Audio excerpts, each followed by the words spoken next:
Yes breaking news చూస్తున్నాం. Tea news screen మీద Secunderabad railway స్టేషన్లో ఉద్రిక్త పరిస్థితులు ఇంకా కొనసాగుతూనే ఉన్నాయి. సికింద్రాబాద్ చుట్టూ కంటోన్మెంట్ ఏరియాలో కూడా ఉద్రిక్త పరిస్థితులు నెలకొని ఉన్నాయి. యువత పెద్ద ఎత్తున రోడ్లపైకి వస్తుంది. కేంద్ర ప్రభుత్వానికి వ్యతిరేకంగా, బీజేపీకి వ్యతిరేకంగా పెద్ద పెట్టున నినాదాలు చేస్తున్నారు, విధ్వంసం సృష్టిస్తున్నారు. ఇంకా సికింద్రాబాద్ ప్లాట్ఫామ్ నెంబర్ 1, 2లో ఆందోళనకారుల విధ్వంసం ఇంకా కొనసాగుతూనే ఉంది. రైల్వే స్టేషన్లో సీసీ కెమెరాలు, ఫర్నిచర్ పూర్తిగా ధ్వంసమైంది. స్టేషన్ లోపల ఉంటే స్టేషన్ బయట ఏ విధంగా ఉంది వివరించడానికి మా సీనియర్ ప్రతినిధి రాజశేఖర్ లైవ్లో రెడీ ఉన్నారు. Rajasekhar, good morning. కంటోన్మెంట్ ఏరియాలో అదేవిధంగా సికింద్రాబాద్ బయట పరిస్థితి ఏ విధంగా ఉంది? పరిస్థితి అదుపులోకి వచ్చిందంటే మీ దగ్గర ఉన్న సమాచారం ఏంటి రాజశేఖర్? కేంద్ర ప్రభుత్వం ఆర్మీ నియామకాల కోసం కొత్తగా తీసుకొచ్చిన అగ్నిపథ్ పథకానికి వ్యతిరేకంగా దేశవ్యాప్తంగా నిరసనలు కొనసాగుతున్నాయి. అందులో భాగంగా మన రాష్ట్రంలో కూడా యువత గత 2.5 సంవత్సరాలుగా ఈ యువత ఎవరైతే ఉన్నారో వాళ్ళంతా కరోనాతో ఫిజికల్ ఫిట్నెస్ సంబంధించిన ఎంపికలు పూర్తి అయినాయి. దాదాపు మన రాష్ట్రం నుంచి 1500 పైగా యువత ఈ కరోనా కాలంలో కరోనా కంటే ముందు ఎంపిక అయ్యారు. వాళ్ళందరినీ కూడా గత కొంతకాలంగా ఈ నియామకాలకు సంబంధించిన మెడికల్ ఫిట్నెస్ సంబంధించి కావచ్చు, మిగతా అన్ని పరీక్షలు కూడా పూర్తి చేసుకున్నారు. వాళ్ళకు సంబంధించి ఒక రిక్రూట్మెంట్కి సంబంధించి ఓన్లీ ఎంట్రెంట్ ఏదైతే టెస్ట్ ఉంటుందో ఫిజికల్ ఫిట్నెస్ కంప్లీట్ అయిన తర్వాత ఆ టెస్ట్ కోసం వెయిట్ చూస్తున్నారు. గత 2 ఏళ్లుగా కరోనా పేరుతో ఆ టెస్ట్ను వాయిదా వేస్తూ వస్తున్నారు. చాలామంది మధ్యతరగతి అలాగే గ్రామీణ ప్రాంతాల యువత దేశ సేవ చేయడానికి చాలా మంది ఈ ఆర్మీలో చేరడానికి మొగ్గు చూపుతారు. అయితే ఇప్పుడు కేంద్ర ప్రభుత్వం అగ్నిపథ్ పథకం తీసుకొచ్చింది. ఈ పథకానికి సంబంధించి 4 ఏళ్ళు మాత్రమే ఆర్మీలో పనిచేసే వెసులుబాటు కల్పిస్తుంది. 4 ఏళ్ల తర్వాత వీళ్ళందరూ కూడా రిటైర్డ్ కావాల్సి ఉంటుంది.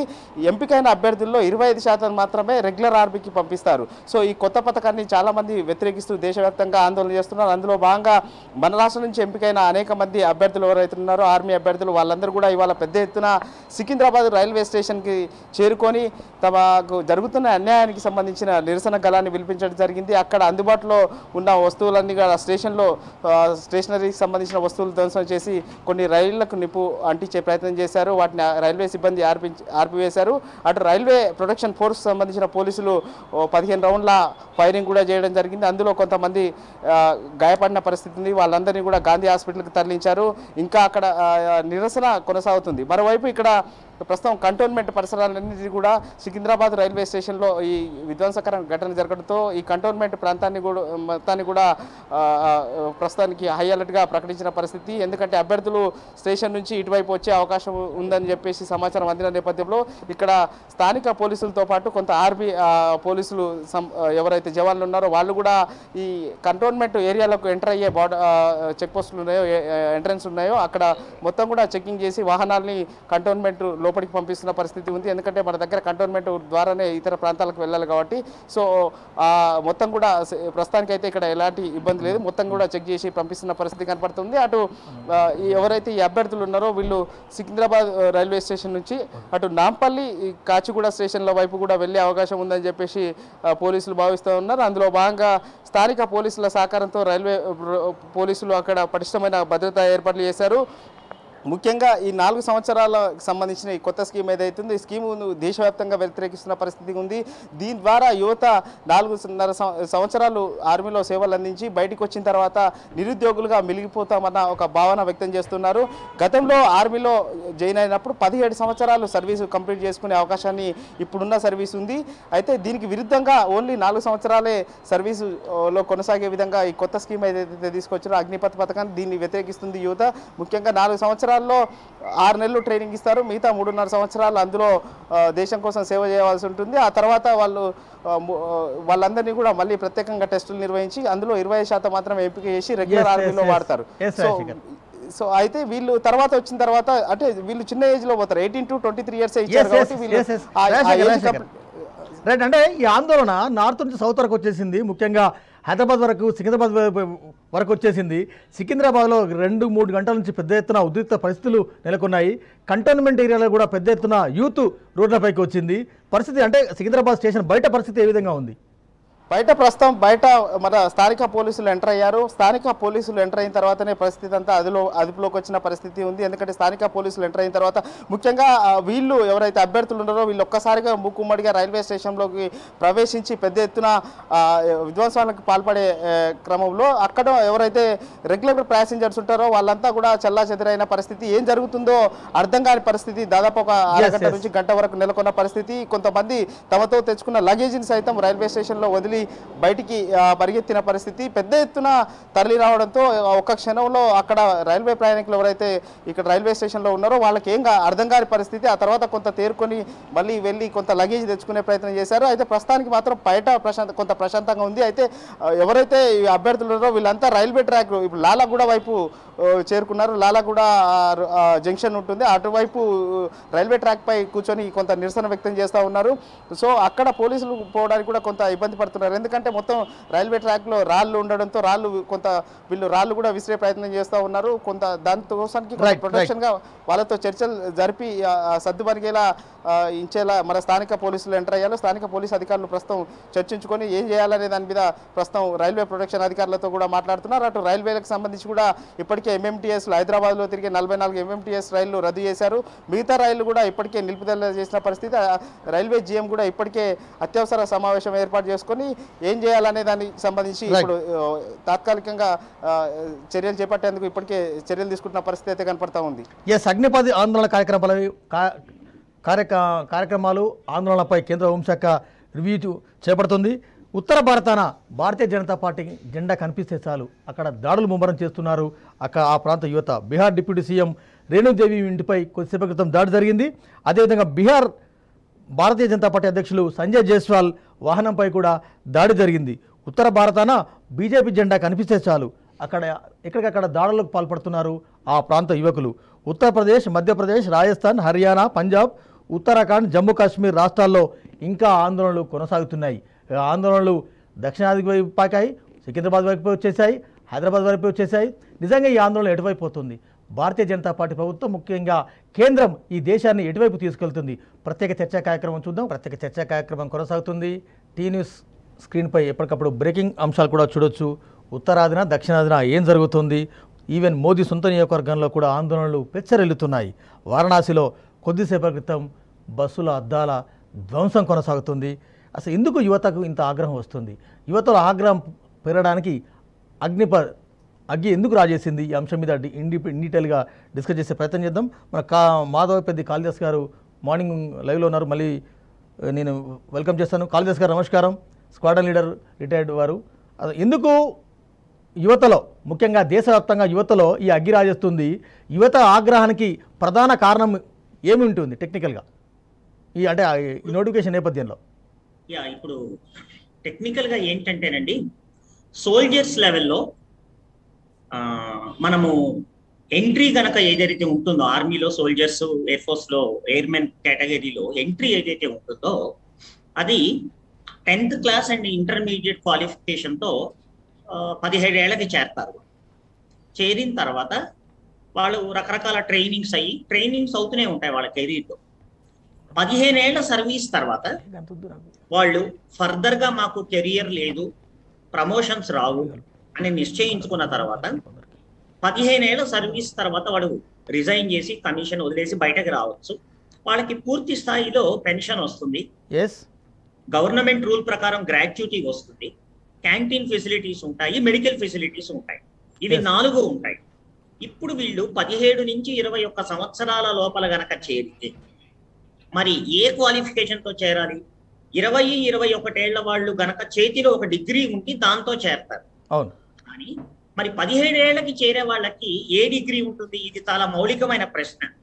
ఇది ఎక్కడ ఏ పాయింట్ ఎవరు ఎక్కువగా చెప్పట్లేదు. సో 17 ఏళ్లకి వాళ్ళు కేవలము 10th ఆర్ ఇంటర్మీడియట్ క్వాలిఫికేషన్ తోనే చేరతారు. సరే, 4 ఏళ్ళు పనిచేస్తారు. పనిచేసిన కాలానికి వాళ్ళకు వచ్చే నెలకి జీతము 20-25 వేలు ఉంటుందని చెప్పారు. రేషన్ ఫ్రీగా ఉంటుంది, అకామిడేషన్ ఉంటుంది, మెడికల్ ఫెసిలిటీస్ ఉంటాయి, క్యాంటీన్ ఫెసిలిటీస్ ఉంటాయి. చాలా జాగ్రత్తగా పొదుపుగా వాడుకుంటే ఒక 18-17 వేలు నెలకి మిగులుతుంది. ప్లస్ ఈ 4 ఏళ్ల తర్వాత వాళ్ళకి ప్యాకేజ్ కింద 11,70,000 ఇస్తామని చెప్పి ప్రభుత్వం చెప్తోంది. సో ఇవి రెండు కలుపుకుంటే సుమారు 20 లక్షలతో బయటకు రావచ్చు. ఓకే, దాన్ని ఏదైనా సేవింగ్స్ చేసుకుంటే రిటైర్మెంట్ కి వస్తుంది. అంటే 4 ఏళ్ళు సేవలు చేసిన తర్వాత మళ్ళీ తుది పరీక్ష ఉంటుంది. ఆ తుది పరీక్షల్లో ఉత్తీర్ణులు కాకుంటే వాళ్ళ పరిస్థితి ఏంటి? అదే ఇప్పుడు 25% మాత్రమే కొనసాగింపు ఉంటుంది. మిగతా 75% మంది బయటకు రావాల్సి ఉంటుంది. ఈ బయటకు వచ్చిన వాళ్ళు 10th ఇంటర్మీడియట్ క్వాలిఫికేషన్ తో 21 సంవత్సరాల తర్వాత వచ్చిన తర్వాత వాళ్ళకి మంచి కార్పొరేట్ రంగంలో ఉద్యోగం దొరికే అవకాశాలు చాలా తక్కువగా ఉంటాయి.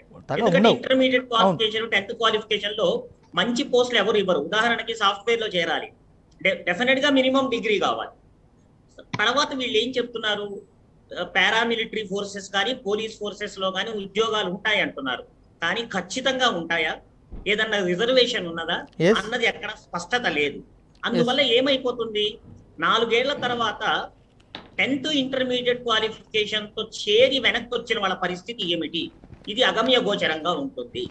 అప్పుడు ఈ 21 ఏళ్లకి వాళ్ళు మళ్ళా డిగ్రీలో చేరాలి అంటే ఏదైనా యూనివర్సిటీ కానీ కాలేజ్ కానీ అడ్మిషన్స్ ఇస్తాయా, రూల్స్ ఒప్పుకోవు. మరి వాళ్ళు అలాగే ఉండిపోతే వాళ్ళ ఫర్దర్ భవితవ్యం ఏమిటి, భవిష్యత్తు ఏమిటి అన్నది పెద్ద ప్రశ్న. ప్లస్ 4 ఏళ్ల తర్వాత ఇందాక నేను ఉదాహరించినటువంటి ఫెసిలిటీస్ ఏమీ ఉండవు. బహుశా ఉంటే క్యాంటీన్ ఫెసిలిటీ వరకు ఉంటుందేమో. మరి మెడికల్ ఫెసిలిటీస్ ఏమన్నా ఉంటాయా, ఎవరైతే పెన్షన్ కి అర్హులో వాళ్లకు మాత్రమే మెడికల్ ఫెసిలిటీస్ ఉంటాయి. సో వీటి మీద క్లారిటీ లేనప్పుడు అక్కడ ఖచ్చితంగా అది ఒక ప్రశ్నార్థకంగాను సందిగ్ధతతోనూ ఉంటుంది. సో దాని మీద మరి యువత చాలా తీవ్రమైన ఒత్తిడికి బాధకి లోనయ్యి ఈ విధంగా వాళ్ళు నిరసనలకు దిగుతున్నారని అర్థమవుతుంది. మళ్ళీ మీరుకు వస్తాను. కిషన్ గారు, నిజంగా కూడా ఈ ఆందోళన ఇక్కడ దాకా వస్తాయని ఎవరు కూడా ఈవెన్ సౌత్ ముఖ్యంగా హైదరాబాద్ వరకు సికింద్రాబాద్ వరకు వస్తారని కూడా ఎవరు ఊహించలేదు. నిజంగా యువతలో ఇంత ఆగ్రహం పెరుగుతుందని ఊహించామా? వాస్తవానికి అయితే ఊహించలేదు. కానీ సంఖ్యాపరంగా మన దగ్గర చాలా ఉంటారని నాకైతే తెలుసు. ఎందుకంటే మేము కంటోన్మెంట్ వాస్తవ్యులం కాబట్టి ఈ రిక్రూట్మెంట్ ప్రాసెస్ అయినప్పుడు ఇవాళ వాళ్ళలో ఉన్న ఆందోళన ప్రధానంగా ఎందుకు అనంటే ఈ మొత్తం రిక్రూట్మెంట్ ప్రాసెస్ కూడా వాళ్ళు చాలా తీవ్రంగా ఒక లిటరలీ ఎంత ఎఫర్ట్స్ ఉంటాయంటే వాళ్ళకి పిల్లలకు అందరికి కూడా ఎవరికి అకామిడేషన్ ఉండదు. వచ్చి మన ఏఓసి సెంటర్ దగ్గర రోడ్ల మీద పండుకుంటారు.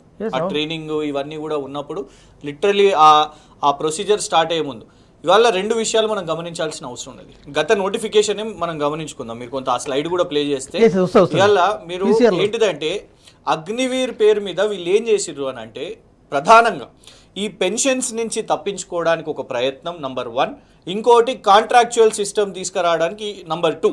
ఎందుకంటే 17.5 నుంచి 23 అనేది గతంలో ఉండే ఆర్మీ రిక్రూట్మెంట్ లో కాంట్రాక్ట్ బేస్ ఏందండి. ఇప్పుడు మీరు గమనిస్తే గత నోటిఫికేషన్లోనే 17.5 to 23 సోల్జర్ ఆర్మ్స్ ఉంటుంది, సోల్జర్ టెక్నికల్ అనేది ఉంటుంది. ఇందులో ఓన్లీ సోల్జర్ ట్రేడ్స్మెన్ ఎవరైతే ఉన్నారో వాళ్ళకి 8th క్లాస్, మిగతా అంతా కూడా 10+2 అంతే. ఇప్పుడు వీళ్ళు చేసిన కండిషన్ ఏంటంటే 4 years మాత్రమే అని పెట్టి అందులోకి వెళ్ళి 75% వాళ్ళని తీసేస్తారు. ఈ 4 years అనేటి అసలు మేజర్ పీరియడే వాళ్లకు వీళ్ళందరూ కూడా దీర్ఘకాలంగా ఆర్మీలో భవిష్యత్తు దేశం కోసము పోరాడాలి అనే ఒక పటిమతో పాటు భవిష్యత్తును కూడా కోరుకుంటారు. కానీ మీరు 4 సంవత్సరాల తర్వాత బయటికి వెళ్ళిపోతే వాళ్ళు చదువుకోవాల్సిన డిగ్రీ తెచ్చుకోవాల్సిన ఈ 4 yearsలో వాళ్ళు సేవ చేసిన తర్వాత బయటికి వస్తే వాళ్ళకి ఏం జాబ్ దొరుకుతుంది? కేవలం జాబ్ ఒకటే కాదు. మీరు ఆలోచించండి, ఇవాళ ఒత్తిడి తర్వాత రాజ్నాథ్ సింగ్ గారు దీన్ని 23కి పెంచుతాము అని అన్నారు. 23 నుంచి 27కి చేసిన తర్వాత వాళ్ళకి తర్వాత మ్యారేజ్ ఏజ్ కూడా ఉద్యోగం లేని వాళ్ళకి ఎవరు ఇస్తారు? బయటికి వచ్చి రిటైర్మెంట్ తీసుకున్న తర్వాత ఎవరు వస్తారు? ఇవాళ ఇట్లాంటి ఒక ఎత్తు అయితే ఇంకొకటి చాలా తీవ్రంగా మనం ఒకటి ఆలోచించాలి. ఏంటంటే ఇప్పుడు నిరసన చేస్తున్న వాళ్ళు ఎవరు? నిరసన చేస్తున్న వాళ్ళు కేవలం ఫ్యూచర్ విషయం మీద కాదు, ఫ్యూచర్ కోసం వీళ్ళు కొట్లాడుతున్నారు. కానీ అన్నిటికంటే ఇంపార్టెంట్ ఈ లాస్ట్ ఇయర్ ఈ నోటిఫికేషన్ ఏసీ ఈ మొత్తం ఎక్సర్సైజ్ జరిగి వాళ్ళు ట్రైనింగ్ తీసుకొని ఇప్పుడు మా దగ్గర మా కంటోన్మెంట్కి వెళ్ళి అటు చివరికి మీరు పోతే హకీంపేట్, ఇది ప్రీవియస్ నోటిఫికేషన్ హకీంపేట్లో జరిగింది, దాన్ని ఫుల్ఫిల్ చేయలేదు. ఇవాళ వాళ్ళందరూ ఎవరైతున్నారో వాళ్ళ రిక్రూట్మెంట్ ప్రాసెస్ కంప్లీట్ కావాలి. మా జాబుల సంగతి ఏంది? మీరు 2 సంవత్సరాలు మిస్టేక్ ఎవరిది? కేంద్ర ప్రభుత్వం. 2 సంవత్సరాల నుంచి నువ్వు ఫిల్ చేయలేక నువ్వు చెయ్యక అది పక్కన పెట్టి దానికి ఆల్టర్నేటివ్ తీసుకొని వచ్చినావు. నువ్వు ఒక జనరల్ రిక్రూట్మెంట్ ప్రాసెస్ కి ఆల్టర్నేటివ్ గా ఒక కాంట్రాక్చువల్ ప్రాసెస్ ని తీసుకొని వచ్చినావు. నువ్వు నిజంగానే అగ్నివీర్ అనేది సైమల్టేనియస్ గా అంటే వెంకట్ గారు Yes, ఒక రెగ్యులర్ రిక్రూట్మెంట్ తో పాటు అగ్నివీర్ అంటే ఒక ఎత్తు, అది కాకుండా దాన్ని బైపాస్ చేసి ఇది ఏదైతే తీసుకొని వస్తున్నారో ఖచ్చితంగా ఇది ఇవాళ దేశంలో మొత్తం యువతలో కూడా ఖచ్చితంగా ఆందోళన ఉన్నది. మేము ఒకటే కోరుతున్నాం, ఇవాళ మన దగ్గర కూడా తెలంగాణలో ఇవాళ సికింద్రాబాద్ లో రైల్వే స్టేషన్ల దగ్గర అల్లర్లు జరుగుతున్నాయి. మేము ఆ యువకులను ఒకటే కోరుతున్నాం, దయచేసి మీరు వైలెన్స్ చేయకండి, కానీ నరేంద్ర మోదీ గారు మాట్లాడాల్సిన అవసరం ఉన్నది. నువ్వు పెట్టిన ఈ పెంట ఇలా దేశం మొత్తం అగ్గిరా చేసుకున్నది, అంటే కేంద్రం ఇట్లాంటి అడ్డమైన నిర్ణయాలు తీసుకుంటే రాష్ట్ర ప్రభుత్వాలు పాపం ఆ యువతతోని మన పోలీస్ వాళ్ళ పోరాటం చేయాల్సింది కాదు. డెఫినెట్ గా ఆర్పిఎఫ్ వాళ్ళు అంటున్నారు కదా, మేము సరిహద్దుల్లో బుల్లెట్ తినడానికి సిద్ధంగా ఉన్నాం, కానీ ఇక్కడ మా ఆర్పిఎఫ్ వాళ్ళు రైల్వే ప్రొటెక్షన్ ఫోర్స్ సెంట్రల్ బలగాలు మా మీద దాడులు చేస్తున్నారని అంటుంటే నిజంగా బాధేస్తున్నారు. డెఫినెట్ గా కేంద్ర ప్రభుత్వం నరేంద్ర మోదీ గారు సమాధానం చెప్పాల్సిన అవసరం ఉన్నది, వెనక్కి తీసుకోవాల్సిన అవసరం ఉన్నది. ఇట్లాంటి వేస్ట్ పాలసీస్ రైతుల విషయం మీద గిట్లనే తీసుకున్నారు, తర్వాత యూటర్న్ తీసుకున్నారు. తక్షణమే బిఫోర్ డిలే, సంవత్సరము 6 నెలల తర్వాత కాదు, ఇమీడియట్ గా ఇది వెనక్కి తీసుకోవాలి. జై జవాన్ జై కిసాన్ ఇటుపది నినాదం మొన్నటిదాకా రైతులు ఆగ్రహం వ్యక్తం చేశారు. ఇవాళ యువత నిరసన పిలుపుతుంది. 8 సంవత్సరాల నుంచి బీజేపీ ప్రభుత్వం అనేది అంటే మోడీ నేతృత్వంలో విధ్వంసం దిశగా దేశాన్ని నడిపిస్తున్నది. వీళ్ళకు ఫుల్ మెజారిటీ ఇచ్చి చక్కగా పరిపాలించుకోవడానికి అది పవర్ ఇస్తే, వీళ్ళు మొదటి నుంచి కూడా ఈ పారిశ్రామిక విధానం కానీ, వ్యవసాయ విధానం కానీ, నిరుద్యోగుల విధానం కానీ ఏ రకంగా చూసినా కూడా వీళ్ళు ప్రతి వ్యవస్థను ధ్వంసం చేసుకుంటూ వస్తూ ఇవాళ చివరికి వినాశకాలను దాపురించిందన్నట్లుగా ఈ అగ్నిపథం అగ్నివీర్ అనే ఒక కొత్త రకం పిచ్చి తుక్కులకనే మీరు విన్నారనుకుంటాను. పిచ్చి తుక్కులని చరిత్రలో చదువుకుంటుంటాం మనం. ఆయన అయితే చూడలేదు, కానీ ఇప్పుడు ప్రస్తుతం మోడీ గారిలో మాత్రం ఆ తుగ్గలక మహాశయుడు ఎలా ఉంటాడో మనకు స్పష్టంగా తెలుస్తుంది. వెంకట్ గారు, ఏంది మీరు భారతదేశ సైన్యంలో పనిచేయాలని చెప్పి ప్రతి యువకుడికి ఉంటుంది. అది భారతదేశంలో పుట్టిన ప్రతి యువకుడు కూడా ఎంతో కొంతకాలం దేశంలో పనిచేసి రక్షణ వ్యవస్థలో పనిచేయాలి, మనం సైనికుడిగా పేరు తెచ్చుకోవాలి అని ఒక గొప్ప కాంక్ష అనేది ఉంటుంది మన భారతదేశంలో పుట్టిన ప్రతి యువకుడికి. కానీ ఇవాళ ఈ పిచ్చితుకుల నిర్ణయాలతో ఏం చేస్తున్నారు, ఎక్కడైనా సరే ఇంతకుముందు దేశంలో ఉద్యోగంలో చేరటం అంటే 21 సంవత్సరాల సైన్యంలో చేరిన తర్వాత 15 ఏళ్ళలో 16 ఏళ్ళలో 20 ఏళ్ళలో కాంట్రాక్ట్ లాగా ఉంటుంది వాళ్ళకి. అది అయిన తర్వాత బయటకు వచ్చిన తర్వాత వాళ్ళకి ఇందాక మన స్క్వాడ్ లీడర్ గారు చెప్పినట్టు వాళ్ళకు మిగతా గవర్నమెంట్ ఉద్యోగాలకు ఏవైతే బెనిఫిట్స్ వస్తాయో అవన్నీ వస్తాయి వాళ్ళకి. కానీ ఇవాళ ఈ పిచ్చితుకుల నిర్ణయం ఏం చేస్తున్నాడు ఈయన, 4 ఏళ్ళు ట్రైనింగ్ అంటారు. 4 ఏళ్ళు ట్రైనింగ్ తీసుకొని వాళ్ళు ఏం చేయాలి, 21 సంవత్సరం వయసు అప్పుడు వాళ్ళు చేరి దాంట్లో 23 ఏళ్ళ వయసు చేరితే 25 సంవత్సరాల అప్పుడు బయటకు వచ్చి ఇక మన కిసాన్ చెప్పినట్టు మళ్ళీ కొత్త ఉద్యోగాలు చేసి అడుక్కోవాలా అదే ఉద్యోగాలకి. దేశాన్ని ఈ 4 ఏళ్లలో కఠోర శిక్షణ పూర్తి చేసి వైద్య దేహదారుఢ్య పరీక్షలను దాటుకొని అభ్యర్థులు అంత కష్టపడి అగ్నిపథలో ఎంట్రీ సాధిస్తే 4 ఏళ్ల తర్వాత మళ్ళీ తుది పరీక్ష ఇంకొక ఎగ్జామ్ ఎందుకండి? హలో, ఆడియో వినపట్టలేదండి. అంటే ఈ అన్ని దేహదారుడే పరీక్షలు, వైద్య పరీక్షలు చాలా కఠోర శిక్షణ పూర్తి చేసిన తర్వాత 4 ఏళ్ల తర్వాత ఈ ఎంత ట్రైనింగ్ అంతా అయిపోతుంది, శిక్షణ అయిపోతుంది, మళ్ళీ తుది పరీక్ష ఎందుకు అంటున్నా నేను. తుది పరీక్ష అంటే ఇప్పుడు ఉన్న వ్యవస్థలో కూడా 15 ఏళ్ళు పూర్తయిన తర్వాత వాళ్ళు బయటకు వచ్చిన తర్వాత వేరే ఉద్యోగాలకు కూడా అపియర్ కావచ్చు.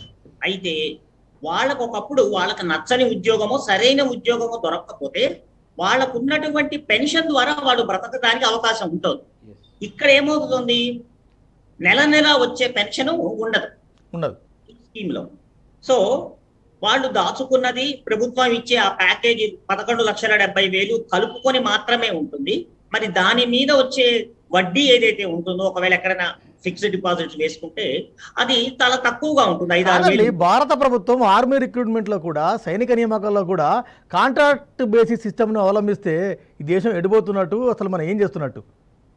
ఇప్పుడు ఒకవేళ ఎక్స్చెక్కర్ ఆర్థిక భారం బాగా పడుతోంది అని భావిస్తే నా వ్యక్తిగతమైన అభిప్రాయం ఏంటంటే మిగతా రంగాలలో కేటాయింపులు అవసరమైతే సర్దుబాటు చేసుకుని తగ్గించాలి. కానీ రక్షణ రంగంలో ఇటువంటి కేటాయింపులు ఉంటాయి, ఆర్థిక భారం తగ్గించుకోవాలి అంటూ కనుక భావించి ఈ స్కీమ్ని తీసుకొస్తే ఇక్కడ ఏమవుతుందంటేనంటే ట్రైనింగ్ అయ్యి ఒక ఎక్విప్మెంట్ ఒక సిస్టమ్ మీద ట్రైనింగ్ అయ్యి పర్ఫెక్షన్ సాధించాలంటే బేసిక్ గా 6 నెలలు కాక ఇంకా కనీసం 6 నెలలు సంవత్సరం అన్నా పడుతుంది. ఆ తర్వాత వాళ్ళు ఆ సిస్టమ్ మీద పనిచేసి మంచి యంగ్ ఏజ్ లో కనుక బయటకు వెళ్ళిపోతే వాళ్ళకన్నా సీనియర్స్ వీళ్ళ Yes, yes. స్థానాన్ని భర్తీ చేయడం చాలా కష్టం. కాళిదాస్ సార్ నాకు ఉదయం చెప్పారు, నిజంగా మన సరిహద్దుల్లో కాపలా కాసే సైనికులు చైనా చూసుకోండి, పాకిస్తాన్ చూసుకోండి, భారతదేశం చూసుకోండి, అమెరికా, రకరకాల దేశాలు చూసుకోండి, కానీ సైనికులకు మనం ఇస్తున్నది చాలా తక్కువ, మనం కేటాయిస్తున్నది చాలా తక్కువ. కాళిదాస్ గారు చెప్పండి. ఎస్, అంటే వివిధ దేశాలు మీరు కంపేర్ చేయండి, Pakistan, China, America as well as India, మనం స్పెండ్ చేస్తే చాలా తక్కువ కదా. మనం ఎన్ని డాలర్లు కేటాయిస్తున్నాము ఒక సైనికుడికి? అమెరికా ఎంత స్పెండ్ చేస్తుంది, చైనా ఎంత స్పెండ్ చేస్తుంది, ఈవెన్ మన పొరుగులో ఉన్న పాకిస్తాన్ ఎంత స్పెండ్ చేస్తుంది? ఆఫీసర్లతో పోలిస్తే సైనికులకు వచ్చే సౌకర్యాలు కొంచెం తక్కువే ఉంటాయి, జీతభత్యాలు కానీ మిగతా. అయితే వాళ్ళు ఎప్పుడైతే మంచి యువ రక్తంతో వాళ్ళు శారీరక మానసిక స్థైర్యంతో పనిచేసే ఏజ్ లో, అంటే కనీసం వాళ్ళు 17 ఏళ్లకి చేస్తే దాదాపు 30, 32, 33 ఏళ్ల వరకు వాళ్ళు పనిచేసి అవుట్పుట్ క్వాలిటీ వేరు. సీనియర్స్ అయిపోయిన తర్వాత అవుట్పుట్ క్వాలిటీ వేరు. సీనియర్స్ అయిపోయిన తర్వాత వాళ్ళ ట్రేడ్స్ లో కేవలము వాళ్ళు సూపర్విజన్ చేయగలరు, కానీ వర్కింగ్ ఫోర్స్ ఏదైతే ఉంటుందో వాళ్ళని చాలా క్రూషియల్ 21 ఏళ్లకి కనుక వెనక్కి పంపిస్తే మళ్ళా కొత్త బ్యాచ్లు వస్తే గనక ఇది మన దేశ రక్షణ విషయంలో చాలా వరకు కాంప్రమైజ్ అయ్యేటువంటి పరిస్థితి. ఇది డెఫినెట్ గా చాలా ఆందోళనకరము, డేంజరస్. రైట్. ఇంకో పాయింట్ ఏంటి, ఇక్కడ భారత రక్షణ రంగంలో పనిచేసే వాళ్ళు సైనికులు టెంపరీ ఎంప్లాయీస్ అనే ఒక ఆ ముద్ర పడితే విదేశాల్లో కానీ, చైనా కానీ, పాకిస్తాన్, మీరు చెప్పి ఇక్కడ దేశం ఇక దేశం పెడితే ఇక మన దేశానికి ఏం వాల్యూ ఉంటుంది చెప్పండి? మన సైనికులకి ఏం వాల్యూ ఉంటుంది? వీళ్ళకి ముందు ఇంట్రెస్ట్ ఉంటుందా పోరాటం చేయాలని?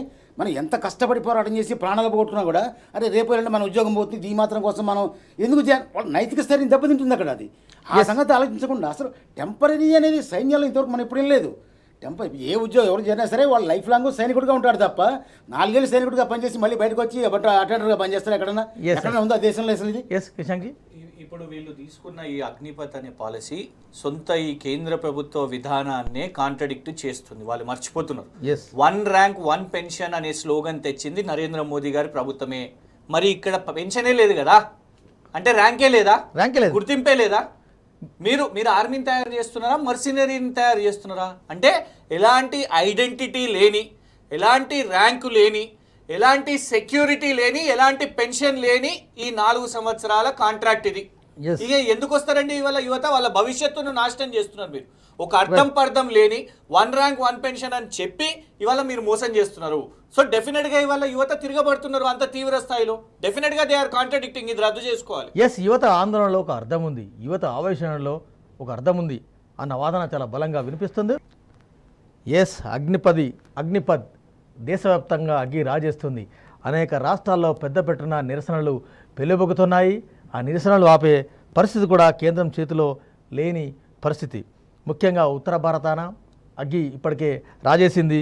భారతీయ జనతా పార్టీ నేతలు, భారతీయ జనతా పార్టీ జెండాలు, భారతీయ జనతా పార్టీ వాహనాలు కనిపిస్తే చాలు అక్కడ యువత పెద్ద ఎత్తున ఆగ్రహం చేస్తున్నారు, దాడులకు పాల్పడుతున్నారు. అదే పరిస్థితి ఇవాళ, అదే ఆందోళన ఇవాళ సికింద్రాబాద్కు తాకింది, దక్షిణాదికి తాకింది. రైట్ కృష్ణ గారు, కంటోన్మెంట్ మీ ఏరియా అంతా కూడా కంటోన్మెంట్, అందుకే మిమ్మల్ని ఇన్వైట్ చేయడం జరిగింది. కంటోన్మెంట్ అంటే సికింద్రాబాద్ లోన, సికింద్రాబాద్ బయటకు వస్తే మొత్తం అంత కంటోన్మెంట్. అక్కడ కంటోన్మెంట్లో కూడా యువత పెద్ద ఎత్తున ఇవాళ రోడ్ల మీదకి వచ్చిన పరిస్థితి. అంటే మీకు ఒకటండి, చాలా క్లియర్గా అక్కడ ఎట్లుంటుంది అంటే ఈ రైల్వే స్టేషన్ అన్నట్టే కాకుండా ఈ ట్రైనింగ్ ఏరియా హకీంపేటు ఇటు గ్రౌండ్స్ ఉంటాయి. మీకు సివిలియన్స్, ఆర్మీ వాళ్ళు ఆల్మోస్ట్ లిటరల్లీ కలిసే ఉంటారు. సో ఇవాళ యువత అందరు కూడా ఎవరైతే రిజల్ట్స్ కోసమో ట్రైనింగ్ కోసమో వస్తారో ఇటు మీకు వెలింగ్టన్ రోడ్ అని ఉంటుంది ఈ పికెట్ దగ్గరికి వెళ్ళి కూడా అక్కడ అంతా కూడా ఉంటారు. సో ఇవాళ యునానిమస్గా వీళ్ళు రావడానికి ప్రధాన కారణం ఇవాళ ఎవరైతే ప్రొటెస్ట్ చేస్తున్నారో ఆల్రెడీ ఈ 2 సంవత్సరాల నుంచి వాళ్ళ రిజల్ట్స్ ఫలితాలు విడుదల అవుతాయి. ఇక మాకు రేపో మాపో రిక్రూట్మెంట్ అవుతుంది. ఆల్రెడీ రిక్రూట్మెంట్ ప్రొసీజరు, ఈ ట్రైనింగ్స్ ఇవన్నీ అయిపోయి మేము ఇక మాకు ఏ బెటాలియను ఏంటిదో అనేది చేరే క్రమంలో ఇట్లాంటి ఒక పిడుగు రావడము 2 years వేస్ట్ కూడా అయిపోయినాయి వాళ్ళు. ఫ్యూచర్ ఒక పాలసీ ఇట్లాంటిది తీసుకొని అంటే మళ్ళీ ఎన్నెన్నిసార్లు పరీక్షలు తీసుకోవాలి? ఇప్పుడు మళ్ళీ ఫ్రెష్గా మీరు అంటే టోటల్ రిక్రూట్మెంట్ ఫెయిలియర్నే పక్కన పెట్టేసి వీళ్ళు కొత్తగా ఈ అగ్నివీర్ అనేది తీసుకొని వస్తే ఈ పిల్లలందరూ కూడా ఈ లక్షల మంది పిల్లలు ఎవరైతే ఈ ఆల్రెడీ రిక్రూట్మెంట్స్ని ఫేస్ చేసిరో మళ్ళీ కొత్తగా వస్తే వాళ్ళకి ఏం అవకాశాలు వస్తాయని ఖచ్చితంగా ఇది ఒక్కటి వెంకట్ గారు, ఇది వెనక్కి తీసుకుంటేనే డెఫినెట్ గా వాళ్ళు ఏమన్నా శాంతించేటట్టు ఉన్నారు. ఇది వెనక్కి తీసుకోపోతే మాత్రం వాళ్ళ భవిష్యత్తు ఆల్రెడీ పోతుంది అనే కోపంలో ఉన్నారు. ఎలాంటి ప్రామిసెస్ ఇచ్చినా కూడా వినేటట్టు లేరు. ఎందుకంటే already they have lost 2 years. ఈ నోటిఫికేషన్ కంప్లీట్ అయి 2 years అయింది. అండ్ ఇది కేంద్ర ప్రభుత్వమే ఒప్పుకుంటున్నది 2 years నుంచి మేము రిక్రూట్మెంట్ చేయలేదని. కంప్లీట్ చేయండి, ఆ పిల్లలందరూ అప్పుడే శాంతిస్తారు. ఎస్ శివకిరణ్ గారు ఉన్నారు, మాజీ సైనికాధికారి, వారు జూమ్లో ఉన్నారు. శివకిరణ్ గారు నమస్కారం. నమస్తే. నమస్తే, జై హింద్ అండి. ఏం లేదు, మీరు లింక్ చేయాలి దీనికి. రైట్, జై హింద్ అండి. రైట్, మీకు మార్నింగ్ కూడా నేను మీతో మాట్లాడడం జరిగింది. నిజంగా ఈ ఆందోళనలు ఇక్కడ వరకు వచ్చాయి. ఈ ఆందోళన వెనక, ఈ యువత ఆందోళన వెనక ఒక అర్థం ఉంది. యువత ఈ ఆందోళన వెనక ఏం చెప్తారు మీరు? మీరు అన్నది కరెక్ట్ అండి. అప్పటి డిబేట్ ఫాలో చేస్తున్నాను నేను. పొద్దున మనము మాట్లాడుకున్నాం కూడా ఈ విషయము. అయితే ఈ అగ్నివీర్ స్కీము, అగ్నిపథ్ స్కీమ్ ఏదైతే మనము ఇప్పుడు సెంట్రల్ రైట్ రైట్ రైట్ అంటే ఒకటండి, ఇప్పుడు ఈ అగ్నివీర్ స్కీము అనేది వీళ్ళు ఏదైతే తీసుకొని వచ్చిండ్రో, ఈ స్కీమ్ ఒకవేళ అడిషనల్గా అయ్యి ఉంటే, అంటే ఆల్రెడీ రెగ్యులర్ రిక్రూట్మెంట్ ప్రొసీజర్తో పాటు సైమల్టేనియస్గా ప్యారలల్గా ఇది అనుకుని ఉంటే ఒకటి. కానీ అది కాకుండా ఉన్న రెగ్యులర్ రిక్రూట్మెంట్ ప్రాసెస్ అనేది, ఎందుకంటే మీకు డిఫరెంట్ ఉంటాయి. 42 yearsకి రిటైర్మెంటు, 48 years ఆఫీసర్స్ ర్యాంకు, 52 yearsకి ఒక రిటైర్మెంటు, ఇవన్నీ కూడా ఉంటాయి. అసలు 4 సంవత్సరాల్లో రిక్రూట్మెంట్ ఎవరన్నా, ఈ జాబ్ అనే కాదు, మీకు ప్రైవేటైజ్డ్ జాబ్ కూడా 4 years అంటే ఎవరు అటెంప్ట్ కూడా చేయరు. మాజీ సైనిక ఉద్యోగులతో లేకుండా మాజీ సైనిక అధికారులతో సంప్రదింపులు చేయడం, ఈ స్కీమ్ ఎట్లా ఉంటుందని ఇంకా చర్చలు చేయడం ఉండాలి కదా. మోదీ అనే అతను ఆయన క్యాబినెట్ మినిస్టర్స్తో కూడా ఏది సంప్రదించడు. మనకి ఇప్పుడు అర్థమవుతుంది. పెద్ద నోట్ల రద్దు దగ్గర నుంచి ఏదైనా సరే ఆయన తీసుకునే వ్యవసాయ చట్టాలు కానీ క్యాబినెట్ మీటింగ్లో చర్చించడము, వాళ్ళతో అప్రూవ్ తీసుకోవటము, అందరూ పెద్ద మన సలహాదారులతో వీటిలో మాట్లాడటం అనేది మోదీ వైఖరికి భిన్నం. అది ఇప్పుడు ఒకటే చెప్తున్నాను. ఇప్పుడు ఎందుకు ఇంత హడావుడిగా ఈ రకమైన డెసిషన్ తీసుకోవాల్సి వచ్చింది? ఎవరు సలహా ఇచ్చారు అసలు? ఇది ఎవరు సలహా ఇచ్చారంటే మనం ముందుగా అనుమానించాల్సింది బీజేపీ యొక్క మాతృ సంస్థ ఒకటి ఉంది, ఆర్ఎస్ఎస్ అనేది, రాష్ట్రీయ స్వయం సేవక్. వాళ్ళు బ్రిటిష్ వాళ్ళకి అనుకూలంగా పోరాడిన వాళ్ళు, ఆ చరిత్ర వాళ్ళది. వాళ్ళు ఎప్పుడైనా సరే స్వతంత్ర భారత్కి అనుకూలంగా వాళ్ళు ఎప్పుడు మాట్లాడలేదు. వాళ్ళు బ్రిటిష్ వాళ్ళకి దాస్యం చేస్తూ బ్రిటిష్ వాళ్ళకి, మన వాళ్ళకి వ్యతిరేకంగా అప్పుడు వాళ్ళు చేశారు. వాళ్ళు అలాంటి సంస్థలో ఇప్పుడు ఏమవుతుందంటే గత కొద్ది సంవత్సరాలుగా, గత 20-30 సంవత్సరాలుగా ఆర్ఎస్ఎస్లో చేరే వాళ్ళు క్రమేణా తగ్గిపోతున్నారు. ఎందుకు తగ్గిపోతున్నారంటే ఈ ఉద్యోగ అవకాశాలు కానివ్వండి, విదేశాలు వెళ్ళే అవకాశాలు కానివ్వండి, ఈ ఆర్థిక సంస్కరణలు పివి నరసింహరావు గారి సంస్కరణలు కానీ వీటి వల్ల ఏమవుతుందంటే ఉద్యోగ అవకాశాలు పెరిగి ఆర్ఎస్ఎస్లో చేరేవాళ్ళు తగ్గిపోతున్నారు. సో ఇప్పుడు ఏం చేస్తుందంటే బీజేపీ ఈ సైనికుల రిక్రూట్మెంట్ పేరుతో 100 మందినో 1000 మందినో తీసుకొని, లేదా 50,000 మందినో తీసుకొని 25% మందిని మాత్రమే పర్మనెంట్ చేసి మిగతా 75% ఎక్కడికి పంపిస్తారు? వాళ్ళకి ఒకటే ఆప్షన్ చెప్తారు. అప్పుడు మీకేం పర్లేదు, మీకు జీతాలు వస్తాయి, అవి ఇస్తాం, మేము ఇస్తాం, ఈ నిక్కర్లు చొక్కాలు వేసుకొని ఆర్ఎస్లో పనిచేసి కార్లు పట్టుకొని కవాతు చేయాలని చెప్తారు. ఇది వాళ్ళు చేయబోయే పని. ఆర్ఎస్ నింపడం కోసమే బీజేపీ వాళ్ళు ఇప్పుడు ఈ సైనిక రిక్రూట్మెంట్ చేస్తున్నారని చెప్పి చాలా మంది అనుమానం, సందేహం కూడా, నిజం కూడా. ఇప్పుడు సంస్కరణ పేరు మీద అన్ని సమస్యలు తీసుకొని వచ్చాడు. ఈ 8 సంవత్సరాల్లో 8 సమస్యలు మీ చాలా స్పష్టంగా కనబడుతున్నాయి. మీకు డిమానిటైజేషన్ అని అన్నాడు, డిమానిటైజేషన్ తీసుకొని వచ్చాడు. పెద్ద నోట్ల రద్దు అని చెప్పిండు, పెద్ద నోట్లు తీసుకొని వచ్చాడు. దాంతో అందరు కూడా సామాన్యులకు ఇబ్బంది అయింది. దాని తర్వాత మీరు గమనిస్తే కాలాదన్ అని చెప్పిండు ఎన్నికల ప్రచారంలో. కాలాదన్ ఏమైంది? నిన్న అఫీషియల్ స్టేట్మెంట్ ఉన్నది కదా, 30,000 కోట్ల అదనంగా పెరిగింది, 14% రైజ్ అయింది అని. తర్వాత మూడోది జిఎస్టీ అని తీసుకొని వచ్చిండు, 28 స్లాబ్ ఇది అదని. చిన్న వ్యాపారులను అడ్డిర్చిండండి, చిన్న వాళ్ళది మీరు గమనిస్తూ ఉండండి. దాని తర్వాత మీకు గుర్తుంటే ఇది ఈ 1 rank 1 పెన్షన్ అని చెప్పిండు. 1 rank 1 పెన్షన్, 1 rank 1 రేషన్, ఇవన్నీ అన్ని 1-1-1 అనే స్లోగన్.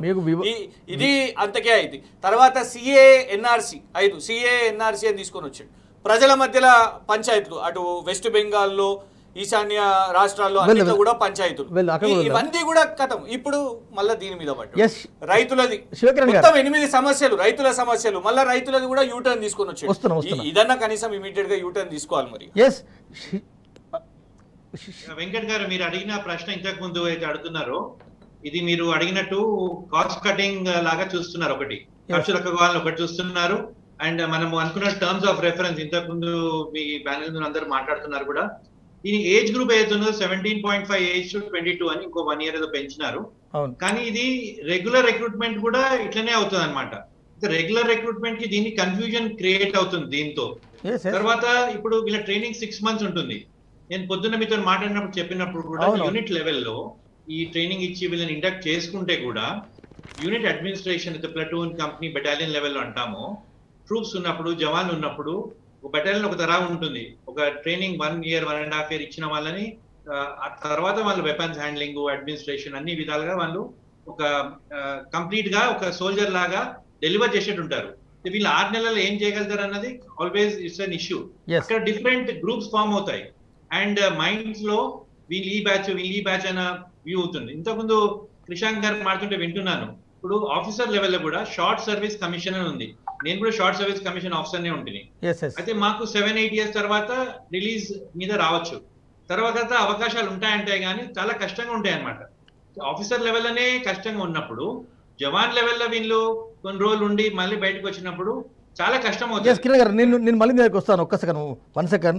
సికింద్రాబాద్ రైల్వే స్టేషన్లో ఏం జరుగుతుంది, పరిస్థితి అదుపులోకి వచ్చిందా లేదా, అక్కడ అప్డేట్స్ ఏంటి, మా క్రైమ్ బ్యూరో చీఫ్ భాస్కర్ ఇస్తారు. భాస్కర్ సికింద్రాబాద్లో ఉన్నట్టున్నారు, పరిస్థితి ఏ విధంగా ఉంది, అదుపులోకి వచ్చిందంటే ఏం చెప్తారు? ఉదయం 8 గంటల నుంచి కూడా పరిస్థితి యథావిధిగా కొనసాగుతుంది. కానీ ఉదయం కొంత కోపోద్రిక్తులైనటువంటి యంగ్స్టర్స్ ఎవరైతే ఉన్నారో, ఎగ్జామ్ కోసం వచ్చినటువంటి విద్యార్థులు ఎవరైతే ఉన్నారో వారంతా కూడా రైల్వే స్టేషన్ ధ్వంసం చేశారు. ఇక్కడ ఉన్నటువంటి 3 ట్రైన్లను 6 బోగీలను ధ్వంసం చేశారు. పూర్తిగా వచ్చినటువంటి మెటీరియల్ ఆయా రాష్ట్రాల నుంచి వైజాగ్ నుంచి వచ్చినటువంటి ఫిష్కు సంబంధించినటువంటి మెటీరియల్ కావచ్చు అంతా కూడా తగలబెట్టేటువంటి ప్రక్రియ కొనసాగింది. ఇంకా వారు ఆవేశంగానే ఉన్నటువంటి పరిస్థితి. కొద్దిసేపటి క్రితమే పోలీసులు ఇక్కడికి చేరుకొని పూర్తి స్థాయిలో ఇక్కడ పరిస్థితిని అయితే అదుపులోకి తీసుకొచ్చారు. కానీ రైల్వే పట్టాలపై యథావిధిగా కూర్చొని వారు నిరసన వ్యక్తం చేస్తున్నారు. ఎట్టి పరిస్థితుల్లో ఇక్కడ నుంచి తిరిగి వెళ్ళేది లేదు. దీనిపైన పూర్తి స్థాయిలో మా క్లారిటీ రావాలి. ఎందుకంటే కేంద్ర ప్రభుత్వం పదే 2.5 సంవత్సరాలుగా మా భవిష్యత్తుతో ఆడుకుంటుంది అనేటువంటిది మాత్రం చాలా స్పష్టంగా చెప్తున్నారు. జై జవాన్ జై కిసాన్ అనే నినాదంతో మోడీ ముందుకు వెళ్తున్నా గత కొంతకాలంగా ఢిల్లీ సరిహద్దు ప్రాంతాల్లో రైతులకు ఎట్లా అయితే ఇబ్బంది పెట్టారో, వాళ్లకు ఎట్లయితే అనేక మంది రైతుల మరణానికి కారణమయ్యారు కేంద్ర ప్రభుత్వం, అదేవిధంగా మాకు కూడా ఈ ఎగ్జామ్ పెట్టకుండా ఇబ్బంది పెడుతున్నారు. ఇప్పటికే 44 మంది చనిపోయినటువంటి పరిస్థితి. మళ్ళీ ఈ టీఓడీని తీసుకొచ్చి ఈ 4 సంవత్సరాల వయసు వరకే ఆర్మీని పరిమితి చేయడం మాత్రం తీవ్రంగా పరిగణిస్తున్నామని చెప్తున్నారు. మనం చూస్తున్నటువంటి విజువల్స్లో చాలా స్పష్టంగా చూడొచ్చు. విద్యార్థులు ఉదయం 8 గంటల నుంచి ఇక్కడే కూర్చున్నారు. ఎక్కడికి వెళ్లకుండా కనీసం మంచినీళ్ళు కూడా తాగకుండా ఉన్నటువంటి పరిస్థితి. ఎందుకు మీరు ఇంత కోపానికి లోనయ్యారన్నటువంటి సందర్భంలో మీడియా అడిగినటువంటి సందర్భంలో మీరు ఒక పూట అన్నం తినకుండా ఉండగలరా? అట్లాంటిది 2 సంవత్సరాలుగా మేము ఉద్యోగం కోసం వెయిట్ చేస్తున్నాం. కానీ కేంద్ర ప్రభుత్వం ప్రతిసారి ఇట్లాంటి దోబూచులాటను ముందుకు తీసుకొస్తా ఉంది, తెర మీదకి తీసుకొస్తా ఉంది. ఇప్పుడు తీసుకొచ్చినటువంటి టీఓడీ సైతం మేము పూర్తి స్థాయిలో వ్యతిరేకిస్తున్నాం. దాన్ని వెనక్కి తీసుకోవాలి, వెంటనే ఎగ్జామ్ని ఏర్పాటు చేయాలి. లేకపోతే మా ఆందోళన కొనసాగుతుంది. భవిష్యత్తులో ఇంకా దీన్ని ఉధృతం చేస్తామని చెప్తున్నారు. రేపు లేదా ఎల్లుండి గుంటూరు, వైజాగ్, అదేవిధంగా ఢిల్లీకి కూడా వెళ్ళి మా నిరసన తెలియజేస్తాం. ఈ నిరసన తెలియజేసేటువంటి క్రమంలో శాంతియుతంగానే మా నిరసన ఉంటుంది. ఎట్టి పరిస్థితుల్లో మేము దీన్ని ఆపేది లేదు అంటున్నారు. కేంద్ర ప్రభుత్వం మాత్రం తప్పించుకునే వ్యవహారాన్ని కనిపిస్తోంది. అధికారంలోకి రాగానే 2 సార్లు అధికారంలోకి వచ్చినటువంటి కేంద్ర ప్రభుత్వం గతంలో అనేక హామీలు ఇచ్చింది. ఉద్యోగ అవకాశాలు కల్పిస్తారని చెప్పినటువంటి నేపథ్యంలో ఉద్యోగ అవకాశాల కల్పన పేరుతో ఇప్పుడు మళ్ళీ దీన్ని మార్పు చేయడం, దీనికి సంబంధించి అగ్నిపుత్ సంబంధించినటువంటి స్కీమ్ను తీసుకొచ్చి మా జీవితాలతో ఆడుకుంటుంది అనేటువంటిది కూడా చాలా స్పష్టంగా చెప్తున్నారు. ఎట్టి పరిస్థితుల్లో ఎంత ఇబ్బంది పెట్టినా మేము వెనక్కి తగ్గేది లేదు, యథావిధిగా మా ఆందోళన కొనసాగుతుంది అనేటువంటి చెప్తున్నారు. అయితే ప్రస్తుతం మాత్రం పరిస్థితులు కొంత ఆందోళనకరంగా ఉన్నాయి. పోలీసులు మరి కాసేపట్లో రంగప్రవేశం చేశారు కాబట్టి వారందరినీ సంధానించేటువంటి ప్రక్రియ కొనసాగుతోంది. ఇక్కడ ఉన్నటువంటి విద్యార్థులు మాత్రం భారత్ మాతాకి జై, అదేవిధంగా కేంద్ర ప్రభుత్వం నిరంకుశ వైఖరిని రచించాలి, మోడీ డౌన్ అంటూ నినాదాలు చేస్తున్నారు. ఇప్పటికే మంత్రి కేటీఆర్ కూడా దీని పట్ల స్పందించారు. కేంద్ర ప్రభుత్వం తీసుకున్నటువంటి నిర్ణయం వెనక్కి తీసుకోవాలన్నటువంటి నేపథ్యంలో ఇక్కడ వచ్చినటువంటి విద్యార్థులు కూడా రాష్ట్ర ప్రభుత్వాన్ని, కేటీఆర్కి ధన్యవాదాలు తెలిపారు. రాష్ట్ర ప్రభుత్వానికి కేటీఆర్ ధన్యవాదాలు తెలుపుతూ కేంద్ర ప్రభుత్వానికి కూడా తీవ్రస్థాయిలో విమర్శిస్తున్నటువంటి పరిస్థితి కనిపిస్తోంది. ప్రస్తుతానికైతే రైల్వే పట్టాలపైన ఎగ్జామ్ రాయడానికి వచ్చినటువంటి వారందరూ ఎగ్జామ్ క్యాన్సిల్ కావడంతో పూర్తి స్థాయిలో నిరసన వ్యక్తం చేస్తున్నారు. మరి కాసేపట్లో వారితో ఎవరైనా మాట్లాడడానికి వెళ్తే వారు వెనక్కి తగ్గుతారా, వెళ్ళారా అనేటువంటిది మాత్రం మరి కాసేపట్లో తెలిసే అవకాశం కనిపిస్తోంది. Venkat. Thank you very much Bhaskar. Krishank ji. మనం లైవ్ విజువల్ చూసాం. నా నిరసన ఇంకా కొనసాగుతూనే ఉంది. యువత ఎక్కడ ఆగే పరిస్థితి లేదు. అంటే వాళ్ళు ఇప్పుడు రిటర్న్ వాళ్ళు ఇంటికి వెళ్ళిపోతే ఇక ఫినిష్ ఇంకా వాళ్ళ కెరియర్, అది వాళ్ళకు స్పష్టత ఉన్నది. ఇందాక ఇప్పుడు మీ చేతిలో ఉన్న ఈ నోటిఫికేషన్ ఎగ్జామ్ కోసమే వచ్చింది. ఎస్ ఫస్ట్ వాళ్ళకు ర్యాలీ అయింది, హకీంపేటలో ర్యాలీ అయింది. ఆ ర్యాలీ ఫిజికల్ టెస్ట్లు అవన్నీ కూడా ఉంటాయి. దాని తర్వాత ఇప్పుడు ఈ రిటర్న్ ఎగ్జామినేషన్ ఉంటుంది. ఈ రిటర్న్ ఎగ్జామినేషన్కి వచ్చిన వాళ్ళకు లేదు మీ ఎగ్జామ్ రద్దు, మీరు పడ్డ ఈ 2 సంవత్సరాల కృషి రద్దు, ఇక లేది రిక్రూట్మెంట్, మేము కొత్తగా అగ్నివీర్ తీసుకుంటున్నాం, ఆ అగ్నివీర్లో మీరు ట్రై చేసుకోండి, మీకు 4 సంవత్సరాల కాంట్రాక్ట్ జాబ్ ఇస్తాం, అందులోకెళ్ళి మిమ్మల్ని 25% మందినే తీసుకుంటాం, ఆ తర్వాత మీకు పెన్షన్ కూడా ఉండదు, మీకు జీవితం గ్యారంటీ ఉండదు అంటే ఇక వాళ్ళు రిటర్న్ ఏం పోతారు చెప్పండి? ఏ ముఖం పెట్టుకొని ఏ భవిష్యత్తు క్యారియర్ మీద వాళ్ళు రిటర్న్ ఇంటికి పోతారు? ఇవాళ చెప్పండి. 2 ఏళ్ల క్రితం విడుదల చేసిన నోటిఫికేషన్ ఇది, ఇప్పుడు రద్దు. వాళ్ళు పరీక్షకు వచ్చింది, వాళ్ళ పరీక్ష రాయడానికి వచ్చింది, మీ పరీక్ష లేదు, మీరు అవసరమైతే మళ్ళా అగ్నివీర్ కోసం మీరు అప్లై చేసుకోండి అని అంటే ఇవాళ శాంతిస్తారా చెప్పండి? ఇవాళ రాష్ట్ర ప్రభుత్వము ఇవాళ కేటీఆర్ గారు మేము కేంద్ర ప్రభుత్వాన్ని రిక్వెస్ట్ చేస్తున్నాం, ఇమీడియట్గా కేంద్ర ప్రభుత్వం రెస్పాండ్ కావాల్సిన అవసరం ఉంది. ఇది రద్దు చేసుకోండి, ఇంకా ఈ అగ్నివీర్ని రద్దు చేసుకొని యథాతథంగా ఈ పాత 2 years నుంచి మీరు ఏదైతే రిక్రూట్మెంట్ చేయలేదో, ఎవరైతే పిల్లలు ఇవాళ వచ్చిండ్రో ఒక హోప్తో వచ్చిరో, ఫస్ట్ దీన్ని కంప్లీట్ చేయండి. దేశంలో ఇంత జరుగుతున్నా, ఇంత అగ్నిపథ్ అనే పథకం ఇంత అగ్గి రాజేస్తున్నా కూడా కొద్దిసేపటి క్రితం అగ్నిపథ్ షెడ్యూల్ త్వరలోనే విడుదలవుతుందని army chief general Manoj Pande వెల్లడించారు.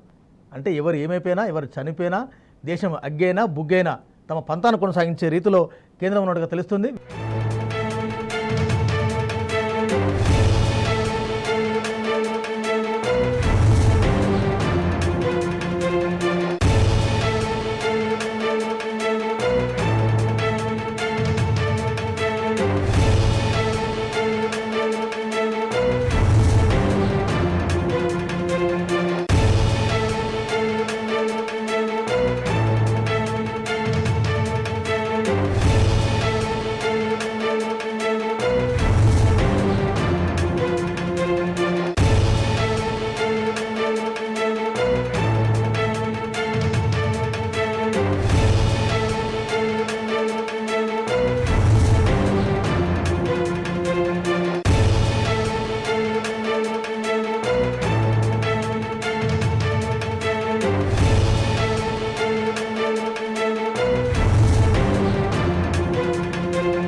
సికింద్రాబాద్ రైల్వే స్టేషన్ నివురుగప్పిన నిప్పులా ఉంది.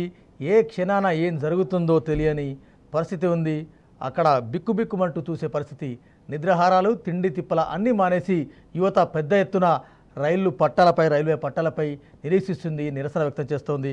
లేటెస్ట్ అప్డేట్ మా కొలీగ్ సీతారామరాజు ఇస్తారు. సీతారామరాజు చెప్పండి, సికింద్రాబాద్ అదేవిధంగా కంటోన్మెంట్ ఏరియాలో ఇంకా నివురుగప్పుల నిప్పులా ఉంది వాతావరణం.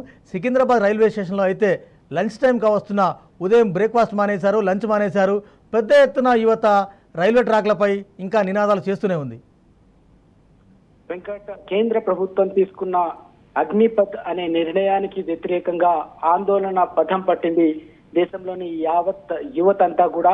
ఈ నేపథ్యంలోనే ఈ రోజు తెలంగాణలో అత్యంత కీలకమైన రైల్వే స్టేషన్, రైల్వే జంక్షన్ గా భావించే సికింద్రాబాద్ లో ఒక్కసారిగా యువత ఆగ్రహావేశాలు కట్టలు తెంచుకున్న పరిస్థితి కనిపించింది. ఇంకా కూడా ఆందోళన కొనసాగుతుంది. ఎట్టి పరిస్థితుల్లో కూడా కేంద్ర ప్రభుత్వం దిగి వచ్చే వరకు, ఈ నిర్ణయాన్ని వెనక్కి తీసుకునే వరకు కూడా తమ ఆందోళన కొనసాగిస్తామని భీష్మించుకుని కూర్చున్నారు, కంకణం కట్టుకున్నారు. ఎట్టి పరిస్థితుల్లో వెనక్కి తగ్గే ప్రసక్తే లేదని హెచ్చరిస్తున్న పరిస్థితి కనిపిస్తోంది. వాస్తవానికి ఆర్మీ ఉద్యోగాలపై దేశంలోని యువత పెద్ద ఎత్తున ఆశలు పెట్టుకుంటారు.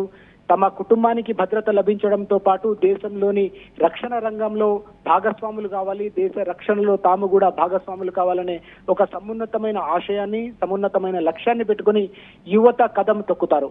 దానికోసం పెద్ద ఎత్తున శిక్షణ తీసుకోవడంతో పాటుగా తమ భవిష్యత్తు కోసం ఒక బంగారు బాట వేసుకోవాలనే ప్రయత్నం చేస్తారు. అయితే కేంద్ర ప్రభుత్వం వారి ఆశలపై నీళ్లు చల్లడాన్ని మాత్రం యువత ఎట్టి పరిస్థితుల్లో సహించే పరిస్థితి మాత్రం కనిపించట్లేదు. Venkat, thank you very much. Kishan గారు, 1 ర్యాంక్ 1 పెన్షన్ అన్నారు. ఇవాళ నో ర్యాంక్ నో పెన్షన్. ఇవాళ కేటీఆర్ గారు కూడా అదే ట్వీట్ చేశారు. సైన్యంతో ఆటలు ఆడుకోవడం ధర్మమా ఇది?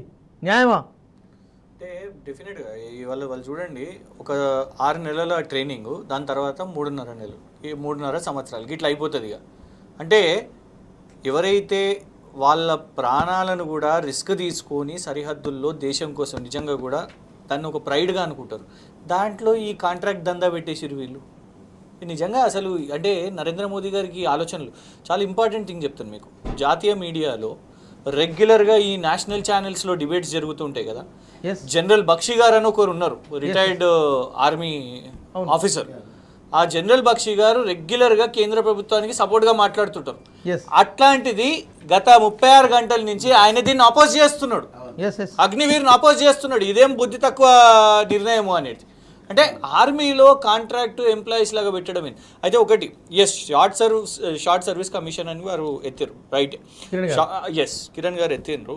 అయితే ఈ షార్ట్ సర్వీస్ కమిషన్ ఏంటంటే కొంత వాళ్ళకు డిగ్రీయో వీళ్ళు చదువుకున్న తర్వాత ఒక కనీసం అంటే బయటికి వచ్చిన తర్వాత ఎడ్యుకేషన్గా వాళ్ళు కొంతవరకు నిలకడగా ఏదైనా జాబ్ చేయొచ్చు. ఎందుకంటే మీరు గమనించండి, ఎక్కువ మంది ఆర్మీ వాళ్ళు పాపం రిటైర్మెంట్ తర్వాత ఈ సెక్యూరిటీ సర్వీసెస్ ఇవన్నింటినీ హెడ్ చేస్తుంటారు, ఈ వింగ్స్, బ్యాంక్స్, ఇవన్నిటిని. కానీ ఈ 10th క్లాస్ చదివిన తర్వాత చదివే సమయంలో మీరు ఇట్లాంటి ట్రైనింగ్ ఇచ్చి దాని తర్వాత 4 సంవత్సరాల తర్వాత 75% యువతను మీరు రోడ్డు మీద పడేస్తే ఆ 10th క్లాస్కి వాళ్ళకి వచ్చే జాబ్ ఏంది? సెక్యూరిటీ గార్డుల జాబా? అదైనా గ్యారంటీ చేయగలుగుతారా? వేరే జాబ్స్ ఎక్కడున్నాయి? ఎక్కడిస్తారు సెక్యూరిటీ గార్డ్ జాబ్? సో ఈ క్లారిటీ లేకుండా ఉట్టిగానే ఒక పాలసీ తీసుకొని వచ్చి ఇవాళ యువత చాలా స్పష్టంగా మాట్లాడుతున్నారు వెంకట్ గారు.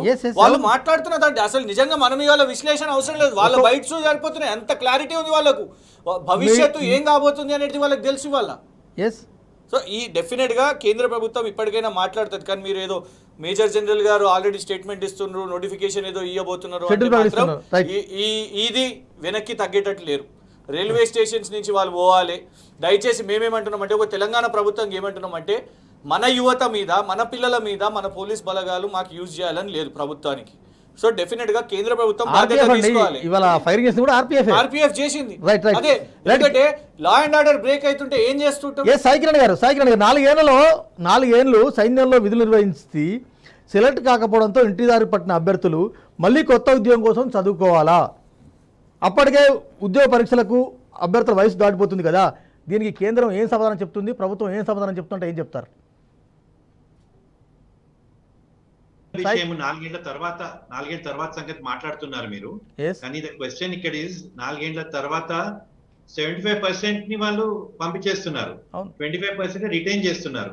కాబట్టి ఒక అన్సర్టన్ సిచ్యువేషన్ ఉంటుంది. ముందుకు అంటున్నారు వాళ్ళు సెంట్రల్ వేరే సర్వీసెస్ లో బిఎస్ఎఫ్ లో తీసుకుంటారని, కానీ అవన్నీ ఒక హైపోథెటికల్ కైండ్ ఆఫ్ సిచ్యువేషన్. కాబట్టి ఇది ఒక అన్సర్టన్ సిచ్యువేషన్ మనకు ఉంది. అండ్ ఇది దీని మీద నమ్మకం మనము ఏర్పరచుకోలేము. కాబట్టి ఇది ఇప్పుడు ఇంతకు ముందు ఇవన్నీ ప్రొటెస్ట్ లో చూస్తున్నప్పుడు కూడా 2 years నుంచి వీళ్ళు వేచి ఉన్న ఒక అవకాశాన్ని ఈ విధంగా తీసుకోవడం కరెక్ట్ కాదు. ఇది వీళ్ళు అనౌన్స్ చేసే ముందు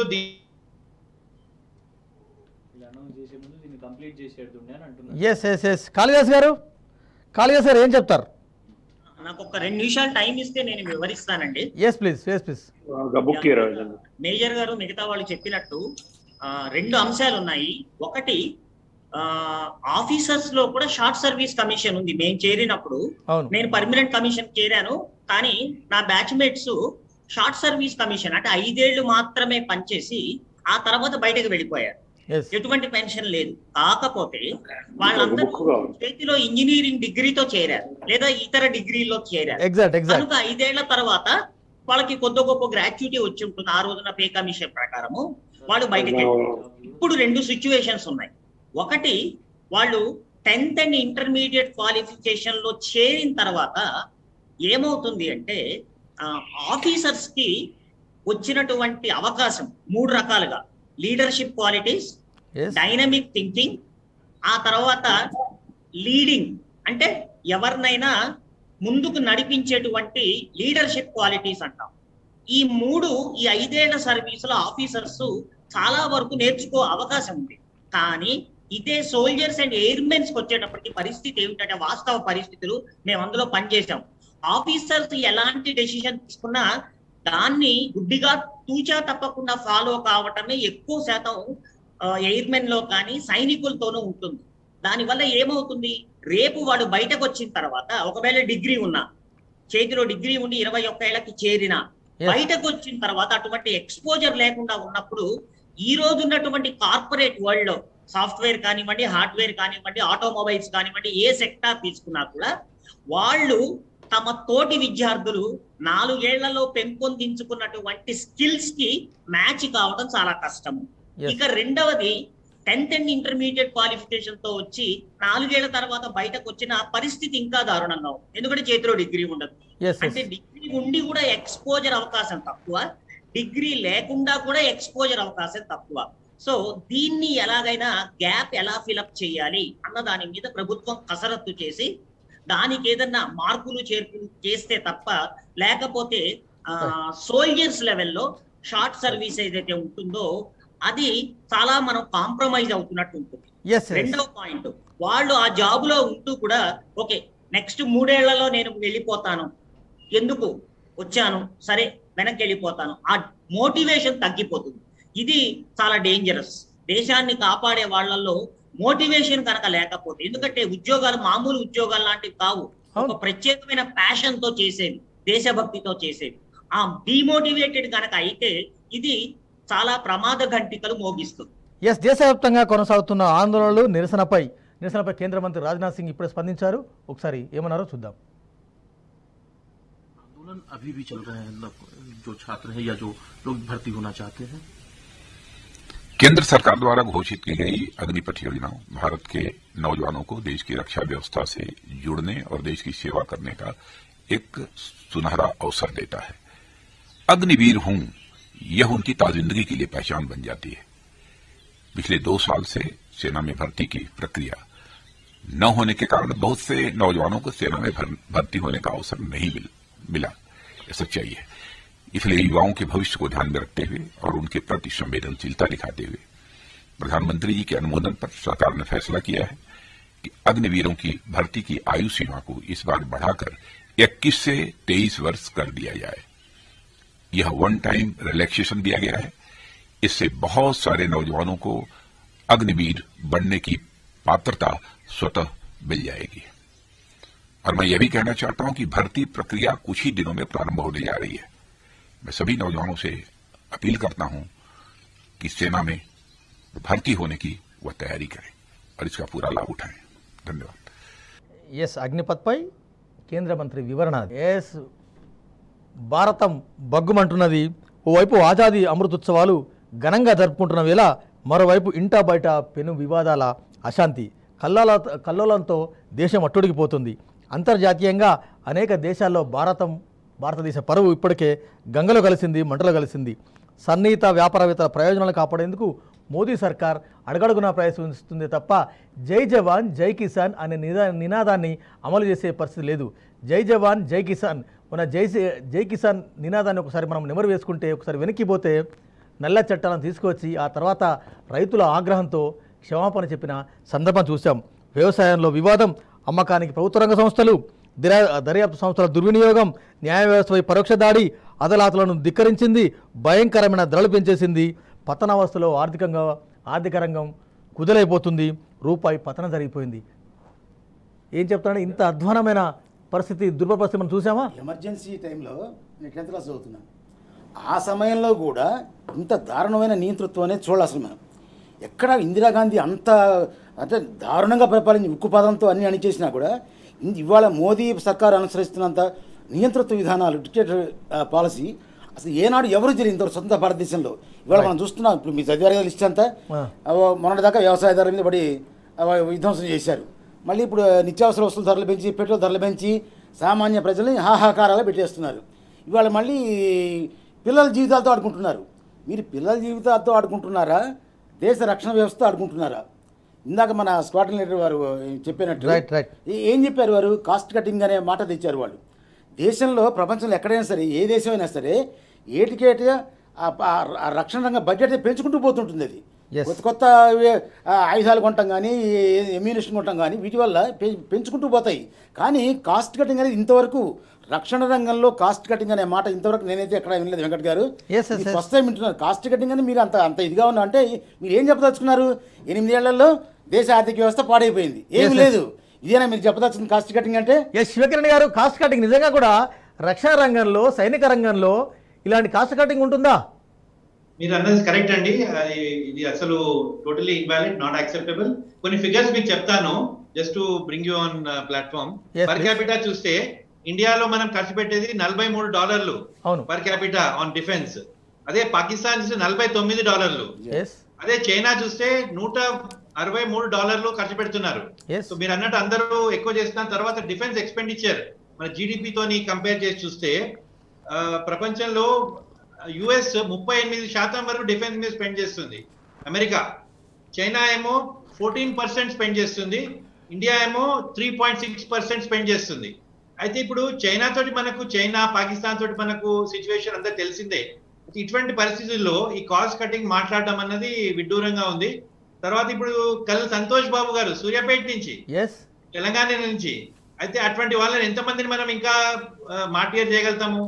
అది కరెక్ట్ కాదు. కాబట్టి కాస్ట్ కటింగ్ అంటే ఎక్కువ డిఫెన్స్ లో ఇంకా స్పెండ్ చేయాలి. తర్వాత ఇప్పుడు ఒక defence budget last year the దగ్గర 48,000 కోట్ల బడ్జెట్ ఉంది. దాంట్లో మోడర్నైజేషన్ 52%, సాలరీస్ 19%, పెన్షన్స్ 11%. కాబట్టి ఈ సాలరీస్ పెన్షన్ చూపించి కాస్ట్ కటింగ్ అన్నది కరెక్ట్ గా అనిపించడం లేదు. This is a compromise on India's integrity and security. ఎందుకంటే ఆపరేషనల్ అనండి, ఫైనాన్షియల్ అనండి అండ్ సస్టైనబిలిటీ చూస్తే కూడా ఇది ఏ విధంగా కూడా సరిగా అనిపించడం లేదు. ఇంతకుముందు మాట్లాడుతున్నప్పుడు కూడా ఏదైనా మనం ఇంట్రడ్యూస్ చేసినప్పుడు దాని గురించి కొంచెం డిస్కషన్ పెట్టుకొని ఎట్లా దాని ఇంట్రడ్యూస్ బాగుంటుంది అంటే బాగుంటుంది. ఇంకొక చిన్న విషయం, ఇది 4 years అన్నారు కదా, ఇంకో పాయింట్ చెప్తున్నారు. దేశాని కోసము ఒక యూత్ ని ఎంపవర్ చేసి పేట్రియటిజం కూడా డెవలప్ చేయడానికి అంటున్నారు. అయితే జర్మనీ వేరే దేశాల్లో ఏం చేస్తారంటే ప్రతి 18 ఏళ్ళ వయసు పైబడిన వాళ్ళని 1 year వరకు కంపల్సరీ ఆర్మీ ట్రైనింగ్ పంపిస్తారు. 1 year అది. ఇక్కడ కూడా ఇట్లా 3-4 years పంపిస్తే అది ఏమవుతుందంటే టోటల్ డిసోరియంటెడ్ అయిపోతారు అనమాట. అటు కాకుండా ఇటు కాకుండా పరిస్థితి అవుతుంది. కాబట్టి మీరు 1 year పంపించి ఆ స్పిరిట్ అవన్నీ ఎంకరేజ్ చేయడము, ఒక సెన్స్ ఆఫ్ సొసైటీకి కంట్రిబ్యూషన్ చేస్తే బాగుంటుందేమో. కానీ ఈ విధంగా షార్ట్ 3-4 years డ్యూరేషన్, దట్ అది కూడా ఒక ప్రైమ్ లో మన దగ్గర ఇప్పుడు అందరూ 17 years ఆ ఏజ్ లో ఉన్నప్పుడు ఇంజనీరింగ్, మెడిసిన్ దిక్కు చూస్తారు. ఆ టైంలో ఇటువంటి ట్రైనింగ్ ఇటువంటివి చేసిన తర్వాత వాళ్ళు ఎటు కాకుండా అయిపోతారని ఒక అభిప్రాయం ఏర్పడుతుందండి. చక్కగా వివరించారు. 4 సంవత్సరాలు వాళ్ళని సీరియస్ వెపన్ ట్రైనింగ్ అన్ని ట్రైనింగ్స్ ఇచ్చిన తర్వాత ఉట్టిన వదిలేస్తే ఏం చేస్తారు? మీరు ఒక స్కిల్ వాళ్ళకు వచ్చిన తర్వాత దాన్ని ఎక్కడ ఉపయోగిస్తారు? ఆలోచించండి. తర్వాత పోలీసులో ఉండదు, ఎక్కడ కూడా రిక్రూట్మెంట్ ఉండదు. సో డెఫినెట్ గా ఇవన్నీ రకరకాల ఎలిమెంట్స్ కి కూడా దారితీస్తుంది. ఇంకొకటి ఖండించాలనుకుంటున్నా ఈ వేదిక నుంచి, ఇప్పుడు వీళ్ళు ఏం చేస్తారు అంటే కేంద్ర ప్రభుత్వం డ్యామేజ్ కంట్రోల్ చేయడానికి, ఇప్పుడు రాజ్నాథ్ సింగ్ గారు మాట్లాడారు కదా, ఇదే లైన్లో కిషన్ రెడ్డి గారు ట్వీట్ చేసిర్రు. ఇప్పుడే వారు ఏమని ట్వీట్ చేసిర్రు అని అంటే, మేము కోవిడ్ సమయంలో రిక్రూట్మెంట్ కాలేకపోయింది కాబట్టి దీన్ని నరేంద్ర మోదీ గారు చాలా గౌరవ దృక్పథంతో వాళ్ళు మానవీయ కోణంతో 2 సంవత్సరాలు పెంచుతున్నామని. పెంచింది లేదు, చేసింది లేదండి 21 నుంచి 23. ఎందుకంటే నోటిఫికేషన్ మనం ముందున్నది, మనం ఫస్ట్ నుంచి ఇదే మాట్లాడుతున్నాం. ఎప్పటి నుంచో ఆల్రెడీ 23 ఉంది.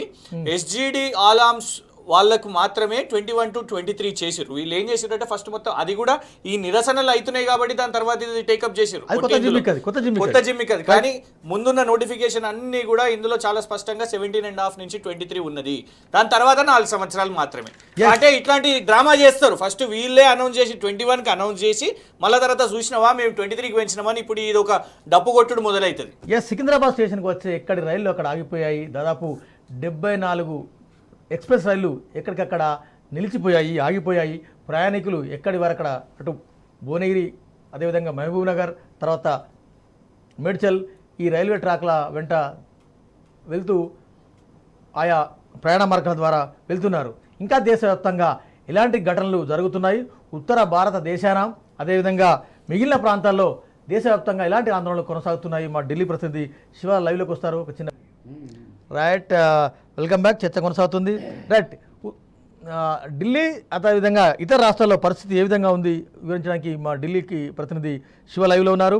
బీహార్ డిప్యూటీ సీఎం రేణుదేవి ఇంటిపై కొద్దిసేపు క్రితం దాడి జరిగింది. బీహార్ బీజేపీ అధ్యక్షులు సంజయ్ బైస్వాల్ వాహనంపై దాడి జరిగింది. ఉత్తర భారతాన భారతీయ జనతా పార్టీ జెండా కనిపిస్తే చాలు ఎక్కడికక్కడ దాడులకు దిగుతున్నారు ఆ ప్రాంత యువకులు. ఉత్తరప్రదేశ్, మధ్యప్రదేశ్, రాజస్థాన్, హర్యానా, పంజాబ్, ఉత్తరాఖండ్, జమ్మూ కాశ్మీర్ వంటి రాష్ట్రాల్లో ఇంకా ఆందోళనలు కొనసాగుతున్నాయి. మోదీ సొంత నియోజకవర్గం వారణాసిలో కూడా ఇంకా ఆందోళనలు కొనసాగుతున్నాయి. అక్కడ బస్సులను అద్దాలు కూడా ధ్వంసం చేశారు. రైట్ శివ, ఢిల్లీ సహా రాజస్థాన్ తర్వాత మిగిలిన ఉత్తర భారతదేశంలో ఎలాంటి ఆందోళనలు కొనసాగుతున్నాయి? ఎందుకు యువత ఆగడం లేదంటే ఏం చెప్తారు?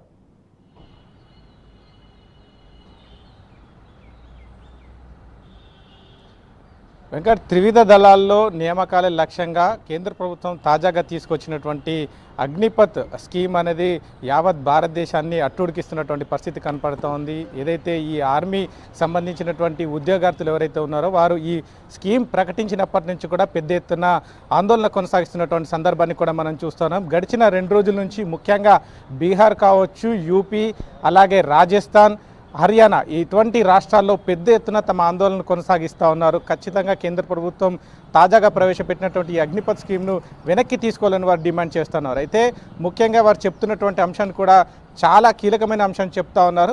తాము 2 నుంచి 3 ఏళ్ల పాటు సుదీర్ఘంగా కష్టపడి ఈ ఏదైతే ఆర్మీ రిక్రూట్మెంట్ ర్యాలీకి వెళ్తామో అటువంటిది ఇప్పుడు అగ్నిపథ్ స్కీమ్లోకి మాత్రం చేరితే కేవలం 4 ఏళ్ల సర్వీస్ కోసం దాదాపుగా 2 నుంచి 3 ఏళ్ల పాటు కష్టపడి చేయాల్సి ఉంటుంది. ఆ తర్వాత కూడా అంటే 4 ఏళ్ల సర్వీస్ తర్వాత కూడా ఏ విధమైనటువంటి ప్రయోజనం ఉండదు. తామంతా కూడా మళ్ళీ నిరుద్యోగులుగానే మారిపోయేటువంటి పరిస్థితి ఉంటుందని కూడా వారు చెప్తా ఉన్నారు. ముఖ్యంగా తామంతా కూడా దేశ సేవ కోసం ఎంతో ప్రాణాలు పణంగా పెట్టి ఈ రిక్రూట్మెంట్ ర్యాలీకి మేము హాజరవుతా ఉన్నాం. ఇటువంటి తరుణంలో కేంద్ర ప్రభుత్వం తమ మీద ఈ విధమైనటువంటి కక్ష సాధింపు చర్యలను వెనక్కి తీసుకోవాలని అయితే వారు డిమాండ్ చేస్తూ ఉన్నారు. ముఖ్యంగా ఈ రిక్రూట్మెంట్ ర్యాలీకి సంబంధించి ఇప్పటికే కేంద్ర ప్రభుత్వం ప్రవేశపెట్టినటువంటి ఈ అగ్నిపథ్ స్కీమ్ను ఒకసారి పరిశీలిస్తే మాత్రం దాదాపుగా ఈ సంవత్సరం దాదాపు ఒక 40,000 పైచీలకు సైనికులను త్రివిధ దళాల్లో తీసుకునేందుకు 4 సంవత్సరాల సర్వీస్ కాలంని లక్ష్యంగా చేసుకుని అగ్నిపథ్ స్కీమ్ ప్రవేశపెట్టారు. బీహార్లో తర్వాత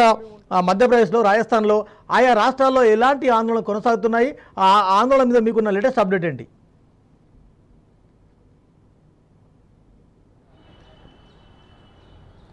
అయితే ముఖ్యంగా బీహార్ రాష్ట్రం ఈ అగ్నిపథ్ వ్యతిరేక ఆందోళనతో అట్టుడుకుతుందని చెప్పుకోవచ్చు. గడిచిన 2 రోజుల నుంచి కూడా ఈ ఆందోళన హింసాత్మకంగా మారినటువంటి సందర్భాన్ని కూడా మనం చూస్తున్నాం. నిన్న ఇవాళ ఈ ఏదైతే రైలు రోకోలు నిర్వహించి వారంతా తమ ఆందోళన నిరసన వ్యక్తం చేస్తూ ఉన్నారు. దాదాపుగా బీహార్లో ఉన్నటువంటి ప్రతి జిల్లాలో రైల్వే స్టేషన్లో ఉన్నటువంటి ప్రాంతాల్లో ఈ ఆందోళన కొనసాగిస్తూ ఉన్నారు. కొంతమంది తమ ఆందోళనలు కేంద్ర ప్రభుత్వానికి తెలిసేలా పలు విధ్వంసకరమైనటువంటి చర్యలు కూడా తీసుకుంటున్నటువంటి సందర్భాన్ని మనం చూస్తున్నాం. చాలా వరకు దాదాపు 3 నుంచి 4 రైళ్లకు ఇప్పటికే నిప్పు పెట్టినట్టుగా కూడా తెలుస్తోంది. అంటే ఒక విధ్వంసకరమైనటువంటి ఆందోళనగా మారుతున్నటువంటి పరిస్థితి కనపడుతుంది. మరోవైపు ఏదైతే బీజేపీ నేతలు గతంలో ఏదైతే హామీ ఇస్తున్నారో దేశం కోసమే తాము జవాన్ల కోసమే నిలుస్తామని చెప్తున్నారో వాళ్ళను కూడా నిలదీస్తున్నటువంటి సందర్భాన్ని కూడా మనం చూస్తున్నాం. ఇవాళ బీహార్ డిప్యూటీ సీఎం రేణుదేవి ఇంటిపైన కూడా దాడి చేసినటువంటి సందర్భాన్ని కూడా మనం చూస్తున్నాం. నిన్న ఇదే బీహార్ రాష్ట్రంలో ఒక బీజేపీ కార్యాలయం పైన కూడా దాడి చేసినటువంటి సందర్భాన్ని కూడా మనం చూస్తున్నాం. అంటే ఇన్ని రోజులు మాట్లాడినటువంటి బీజేపీ నేతలు ఇప్పుడు ఎక్కడ అడ్రస్ లేకుండా పోయారన్నటువంటి అంశాన్ని కూడా వారు చెప్తున్నారు. ఈ 4 ఏళ్ల సర్వీస్ను అడ్డం పెట్టుకొని తమ సుదీర్ఘ కెరీర్ అనేది నష్టపోతున్నాం అనేటువంటి అంశాన్ని కూడా వారు వెలిపిస్తూ ఉన్నారు. తమ ఆందోళన ఖచ్చితంగా కొనసాగుతాయి. కేంద్ర ప్రభుత్వం ఇప్పటికే 2 ఏళ్ల ఏదైతే కరోనా కాలం పేరు చెప్తూ రిక్రూట్మెంట్ ర్యాలీని మొత్తం కూడా వాయిదా వేస్తూ వచ్చిందని కూడా చెప్తా ఉన్నారు. ఒక్కొక్క అభ్యర్థి అయితే దాదాపు 3-4 హాల్ టికెట్లు చూపిస్తూ ఉన్నారు. ప్రతిసారి ఈ రిక్రూట్మెంట్ ర్యాలీ వాయిదా పడడం ఇదంతా చూస్తే ఉద్దేశపూర్వకంగానే ఈ ఏదైతే దేశంలో ఉన్నటువంటి తమ వంటి యువతకు దేశ సేవకు పనికి రాకుండా చేయాలన్న ఉద్దేశంతో ఈ విధమైనటువంటి నిర్ణయం తీసుకుంటున్నారన్నటువంటి మండిపడతా ఉన్నారు. ఖచ్చితంగా కేంద్ర ప్రభుత్వం ఈ అగ్నిపథ్ స్కీమ్ను వెనక్కి తీసుకునే వరకు తమ ఆందోళనలు కొనసాగిస్తామని అయితే స్పష్టం చేస్తూ ఉన్నారు. అటు ఈ ఆందోళన బీహారే కాదు, అటు హర్యానా కావచ్చు, ఇటు యూపీ మొత్తం కూడా ఈ 3 రాష్ట్రాలు అట్టుడుకుతున్నటువంటి పరిస్థితి అయితే కనపడతా ఉంది. Venkat, right, thank you very much Shiva. చూస్తున్నాం ఏ రాష్ట్రం చూసుకున్నా ఆ రాష్ట్రం అట్టుడికిపోతుంది. బీహార్, ఉత్తరప్రదేశ్, మధ్యప్రదేశ్ ఈ క్రమంగా దేశం మొత్తం వ్యాపిస్తున్నది. ఇది చాలా స్పీడ్గా ఇప్పుడు నిన్నే స్టార్ట్ అయినట్టుంది. బీహార్లో 3వ రోజు ఇది. 3వ రోజు.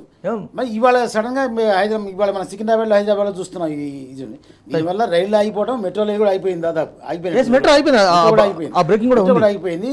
ప్రయాణికులు చాలా ఇబ్బంది పడుతున్నారు. ఇక్కడ మనం చెప్పుకోవాల్సిన విషయం ఏంటంటే వెంకట్ గారు, సైన్యంలో చేరి విదేశీ అంటే శత్రు సైనికులతో పోరాడవలసిన యువకులు సైన్యాలు స్వదేశంలో ఇవాళ మన పోలీసుల మీద పోరాడాల్సి వస్తున్నది. ఇది చాలా దారుణం. ఇది మన ప్రభుత్వ విధానాల మీద వాళ్ళు పోరాడుతున్నారంటే మీరు ఎంతగా వాళ్ళని ఫ్రస్ట్రేషన్ గురి చేస్తున్నారో అర్థం చేసుకోవాలి. ఇప్పుడు రెండేళ్ల నుంచి కరోనా పేరు పేరు పెట్టి ఏమైనా ఈయన మన మన్మోహన్ గారు మోదీ గారు ఏమైనా విదేశీ ప్రయాణాలు ఆపుకున్నాడా? కేంద్ర ప్రభుత్వం ఆగిపోయినాయి ఏమైనా పనులు? ఏ పనులు ఆగిపోలేదు. వాళ్ళ మైండ్లో ఉంది ఇది. ఎప్పటి నుంచో వీళ్ళు ఆలోచిస్తున్నారు.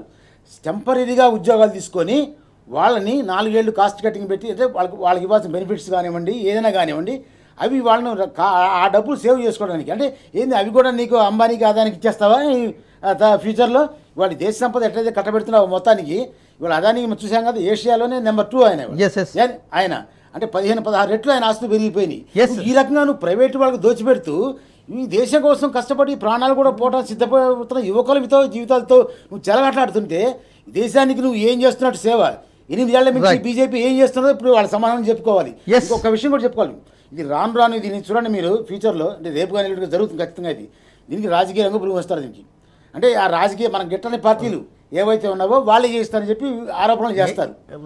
ఆ రకంగా వస్తుంది. అగ్నిపథ్ రద్దు చేసేంత వరకు ఆందోళన చేస్తామని, ఆందోళన విరమించే ప్రసక్తి లేదని యువత ప్రకటిస్తుంది. దేశవ్యాప్తంగా వందలాది రైల్వే స్టేషన్లలో ఆందోళనలు, నిరసనలు కొనసాగుతూనే ఉన్నాయి. బ్రేకింగ్ న్యూస్ చూస్తున్నాం. టీ న్యూస్ స్క్రీన్ మీద సికింద్రాబాద్ ఇంకా నివురు గప్పున నిప్పులాగానే కనబడుతుంది. ఆందోళనలో విరమించే ప్రసక్తి లేదంటుంది యువత. రైల్వే పట్టాల మీద, అదేవిధంగా రైల్వే స్టేషన్ ఇంటా బయట పెద్ద ఎత్తున ఇంకా రోడ్లపై బైఠాయించి, రైల్వే పట్టాల మీద బైఠాయించి యువకులు పెద్ద ఎత్తున నిరసన వ్యక్తం చేస్తూనే ఉన్నారు. మరొక పక్క సికింద్రాబాద్ స్టేషన్కి వచ్చే దాదాపు 74 ఎక్స్ప్రెస్ రైళ్లు ఎక్కడికక్కడ నిలిచిపోయాయి. ప్రయాణికులు ఇతర ప్రయాణ మార్గాల ద్వారా వారి గమ్యస్థానాలకు చేరుకుంటున్నారు. ఇకపోతే MMTS రైలు ఉదయమే రద్దాయి. తాజాగా కొద్దిసేపటి క్రితం హైదరాబాద్ మెట్రో కూడా ప్రకటించింది మెట్రో రైళ్లను కూడా నిలిపివేస్తున్నట్టు. హైదరాబాద్లో నడిచే జంటనగర్లో నడిచే హైదరాబాద్ మెట్రో కూడా రద్దయింది. మీ పూర్తి వివరాలు మా కొలీగ్ గణేష్ అందిస్తారు. గణేష్ చెప్పండి, మీ దగ్గర హైదరాబాద్ మెట్రో రైలు అదేవిధంగా MMTS రైలు కూడా పూర్తిగా రద్దయ్యాయి. ఇప్పటికే 74 ఎక్స్ప్రెస్ రైళ్లు ఎక్కడెక్కడ ఆగిపోయాయి. రైల్వే శాఖ సంబంధించి మీ దగ్గర ఉన్న అప్డేట్స్ ఏంటి? వెంకట్, ఉదయం నుంచి ఏదైతే అజిటేషన్ జరగడం జరుగుతుందో దాన్ని దృష్టిలో ఉంచుకొని ఎక్కడైతే సికింద్రాబాద్ స్టేషన్ నుంచి ఇంకా వివిధ స్టేషన్లకు పాకకుండా ముందస్తుగా చర్యలు తీసుకోవడం జరిగింది. ఇందులో భాగంగానే అటు MMTS రైలును పూర్తి స్థాయిలో అటు ఏదైతే ఫలక్నామా టు లింగంపల్లి అలాగే మిగతా ప్రాంతాలకు ఏదైతే ఉండడం జరిగిందో ఆ 44 MMTS లను కూడా పూర్తిగా రద్దు చేయడం జరిగింది. ఇంతకుముందు చూసుకున్నట్టయితే ప్రతి ఒక్క MMTS ఏదైతే రైల్వే స్టేషన్లు ఉండడం జరిగిందో హైదరాబాద్ కి, దాన్ని అనుసంధానంగా చేస్తూ మెట్రో రైలు నిర్మించడం జరిగింది. ఎప్పుడైతే ఉదయం పూట సికింద్రాబాద్ స్టేషన్ లో గొడవలు జరగడం జరిగిందో దాని నుంచి పక్కనే రేతిఫైల్ బస్ స్టాప్ పక్కనే ఈ రైల్వే స్టేషన్ కి MMTS కి సంబంధించిన రైల్వే స్టేషన్ ఉండడం జరిగింది. కాబట్టి ఆ గొడవలు కూడా MMTS ఏదైతే అక్కడ నుంచి మెట్రో రైలు పైన పడకుండా ఉండాలి అనే ఉద్దేశం కొద్దీ HMR పూర్తి స్థాయిలో ఇప్పటి నుంచి 3 వేలలో అటు MGBS రూట్ లో కావచ్చు, JBS రూట్ లో, అలాగే నాగోల్ టు శిల్పారామం రూట్ లో 3 రూట్లలో కూడా నడుస్తున్న 3 కార్లలో నడుస్తున్న రైళ్లను కూడా ఇప్పటి నుంచి ఈ పరిస్థితి సద్దుమణిగే వరకు కూడా ఈ పూర్తి స్థాయిలో వీటన్నిటి కూడా రద్దు చేస్తున్నామని మెట్రో MD NVS రెడ్డి చెప్పడం జరిగింది.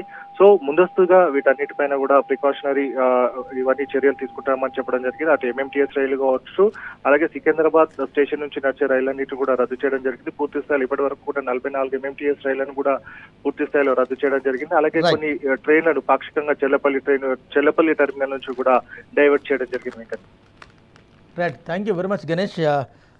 జూమ్లో ఇప్పుడే సీనియర్ రాజకీయ విశ్లేషకులు ఓ నరసింహారెడ్డి గారు జాయిన్ అయ్యారు. ఓఎన్ఆర్ గారు నమస్కారం, గుడ్ ఆఫ్టర్నూన్. నమస్కారం. మీరు చూశారు, నిన్న చూశారు, ఇవాళ చూశారు, ఆందోళనలు హైదరాబాద్ వరకు వచ్చాయి, సికింద్రాబాద్ వరకు వచ్చాయి. మనం ఎటుపోతున్నాము, ఏమిటి దురావస్థ, దేశం ఎటుపోతున్నది అంటే ఏం చెప్తారు? వాస్తవానికి ఏంటంటే బీజేపీ ప్రధానమంత్రి మోడీ కానీ ఎన్డీఏ గవర్నమెంట్ కానీ తీసుకునే నిర్ణయం పట్ల నిరుద్యోగ యువత ఎట్లా బగ్గుమంటున్నారో, దేశవ్యాప్తంగా నిరసనలు ఎట్లా వస్తున్నాయో అవి హింసాత్మక ఘటనలుగా మారేటట్టుగా కూడా వస్తున్నాయని మనం గమనిస్తున్నాం. ఈ నిర్ణయమే చాలా లోపభూయిష్టమైందండి. సైన్యము కాంట్రాక్ట్ పద్ధతిలో సైన్యాన్ని నియమిస్తా అని చెప్పటమే అసలు అర్థం లేని విషయము. దాంట్లో అసలు ఏమాత్రం కూడా మీనింగ్ లేని విషయం. సైన్యంలో నువ్వు వాళ్ళను కాంట్రాక్ట్ పద్ధతి ఎట్లా నియమిస్తావు? 4 సంవత్సరాలు ఉంచుకుంటాము, తర్వాత మీకు ట్రైనింగ్ ఇస్తాము, అలా 25% మేము తీసుకుంటాము, మీకు సర్టిఫికేట్ మేము ఒక్కరు కొడతాము, మీరు పోయి లోన్లు తీసుకోవచ్చు బ్యాంకులో, మీరు మీ జీవితం గడిపోవచ్చు అంటే ఏంటంటే ఇదేం తమాషా అండి? నాకు అర్థం కాదు.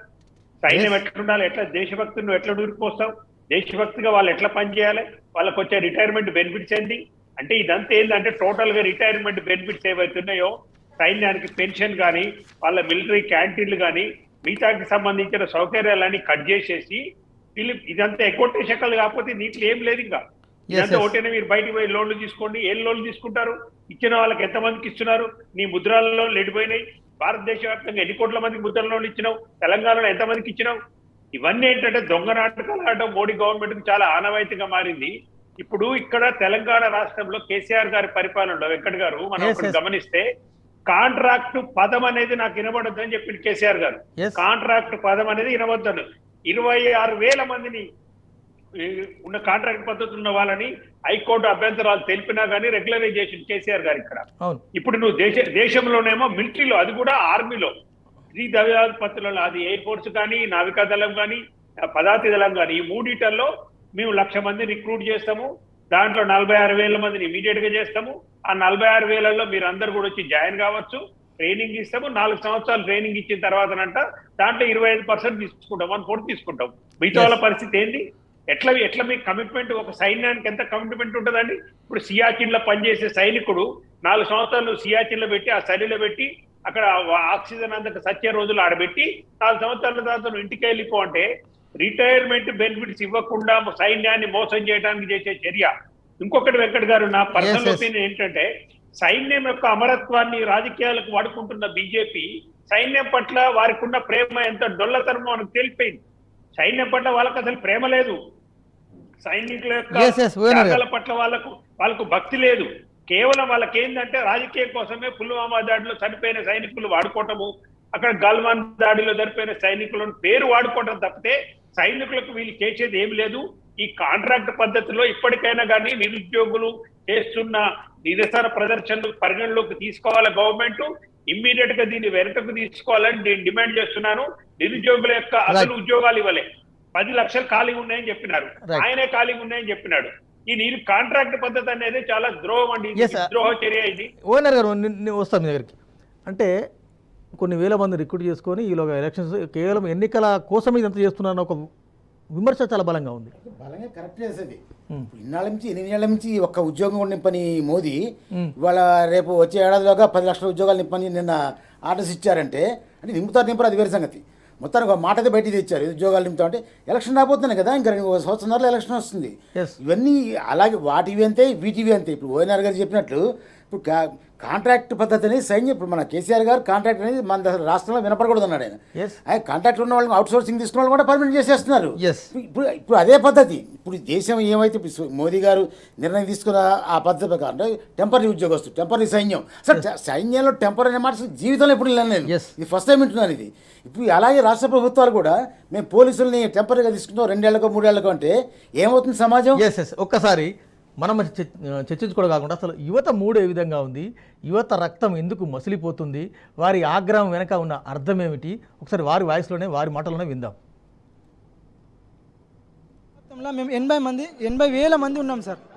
మన కేంద్ర ప్రభుత్వానికి తెలియజేయాలని మేము కోరుకుంటున్నాం సార్. ముఖ్య డిమాండ్ ఏమంటే సార్, మాకు ఎగ్జామ్ జరగాలని మేము కోరుకుంటున్నాం సార్.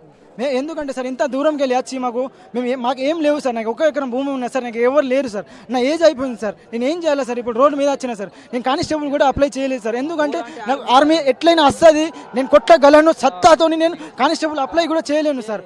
అందుకని సార్ మరి ఎగ్జామ్ పెట్టాలి అని ముఖ్య ఉద్దేశంతోనే మేము ఈ రోజు ఇక్కడ వచ్చినాం సార్. మన ఇక్కడ 4 ఎంపీలు ఉన్నారు సార్, బీజేపీ ఎంపీ, ఒకడు రాష్ట్ర అధ్యక్షుడు ఉన్నాడు, ఇంకో ఏమో కేంద్ర ప్రభుత్వం. ఈయనకు వాట్సాప్ కాల్ చేసినాం, నార్మల్ కాల్ చేసినాం, ట్విట్టర్లో కూడా పెట్టినాం. సార్ మీకు దండం పెడతాం, మా ఎగ్జామ్ గురించి పార్లమెంట్లో మాట్లాడని సార్ అంటే మాకు రెస్పాన్స్ లేదు సార్. రఘునందన్ రావుకి మా కాల్ లిస్ట్ ఉన్నది, నా రికార్డు ఉన్నది సార్. ఫోన్ చేసి కూడా అడిగితే నేను ప్రెస్ మీట్ పెడతాను బాబు, ఇప్పుడు ఏం కంగారు పడకండి, నేను పెడతా, ఒక్క రోజు కూడా పెట్టాను. నరసింహారెడ్డి గారు ఓఎన్ఆర్ గారు దీంట్లో మాట్లాడుతూ వినబడుతుందండి. ఆ యువకుడి ఆగ్రహం చూసారా, వారి ఆవేదన చూసారా, మీరు విన్నారా? విన్నానండి. 100% ఎట్లుందంటే ఇప్పుడు ఈ పద్ధతి ఎట్లుందంటే యువతను మోసం చేసే విధంగా ఇప్పుడు మోడీ పరిపాలన నడుస్తుంది. ఈ విషయాలను మనం ఒక్కసారి వెనక్కి తిరిగి చూసుకుంటే నాకు ఏమనిపిస్తుందంటే కేసీఆర్ గారు మొదటి నుంచి సంవత్సరం నుంచి ఈ విషయం చెప్తున్నారు. బీజేపీకి పాలించే హక్కు లేదు, ఇమ్మీడియట్ గా మోడీ దిగిపోవాలి. నిన్న మొన్న మనం ట్రెండింగ్ చూసినాం, హ్యాష్ ట్యాగులు నడిచినాయి, ఇవన్నీ చూస్తున్నాం. వాళ్ళంతా పాల్గొన్న వాళ్ళు కొన్ని కోట్ల మంది యువకులు. యువత భవిష్యత్తుతోని మీరు నాటకాలు ఆడటం అనేది బంద్ చేయాలి, కేంద్ర ప్రభుత్వం బంద్ చేయాలి. వీళ్ళకు దేశంలో ఎప్పుడు ఒక అలజడి ఉండాలండి, ఎన్నికల ముందు ఒక అలజడి ఉండాలి. కాశ్మీర్ లో ఒక గొడవ, కర్ణాటకలో హిజాబ్ గొడవ, మహారాష్ట్రలోనేమో లౌడ్ స్పీకర్ల గొడవ, ఇక్కడనేమో ఇప్పుడు యువతకు సంబంధించి ఈ గొడవ. ఈ గొడవలు పెట్టాలి, మత పిచ్చి రేపాలి, దీనికి సంబంధించి లాభం పొందాలి రాజకీయంగా. ఇప్పుడు సైనికుల ఒక నిమిషం, సైనికుల యొక్క నా ప్రశ్న ఏంటంటే సూటి ప్రశ్న, సైనికులు అంటే అసలు మీకు గౌరవం ఉందా, మీకు వాళ్ళ పట్ల భక్తి ప్రేమ ఉందా? మీకు లేదు.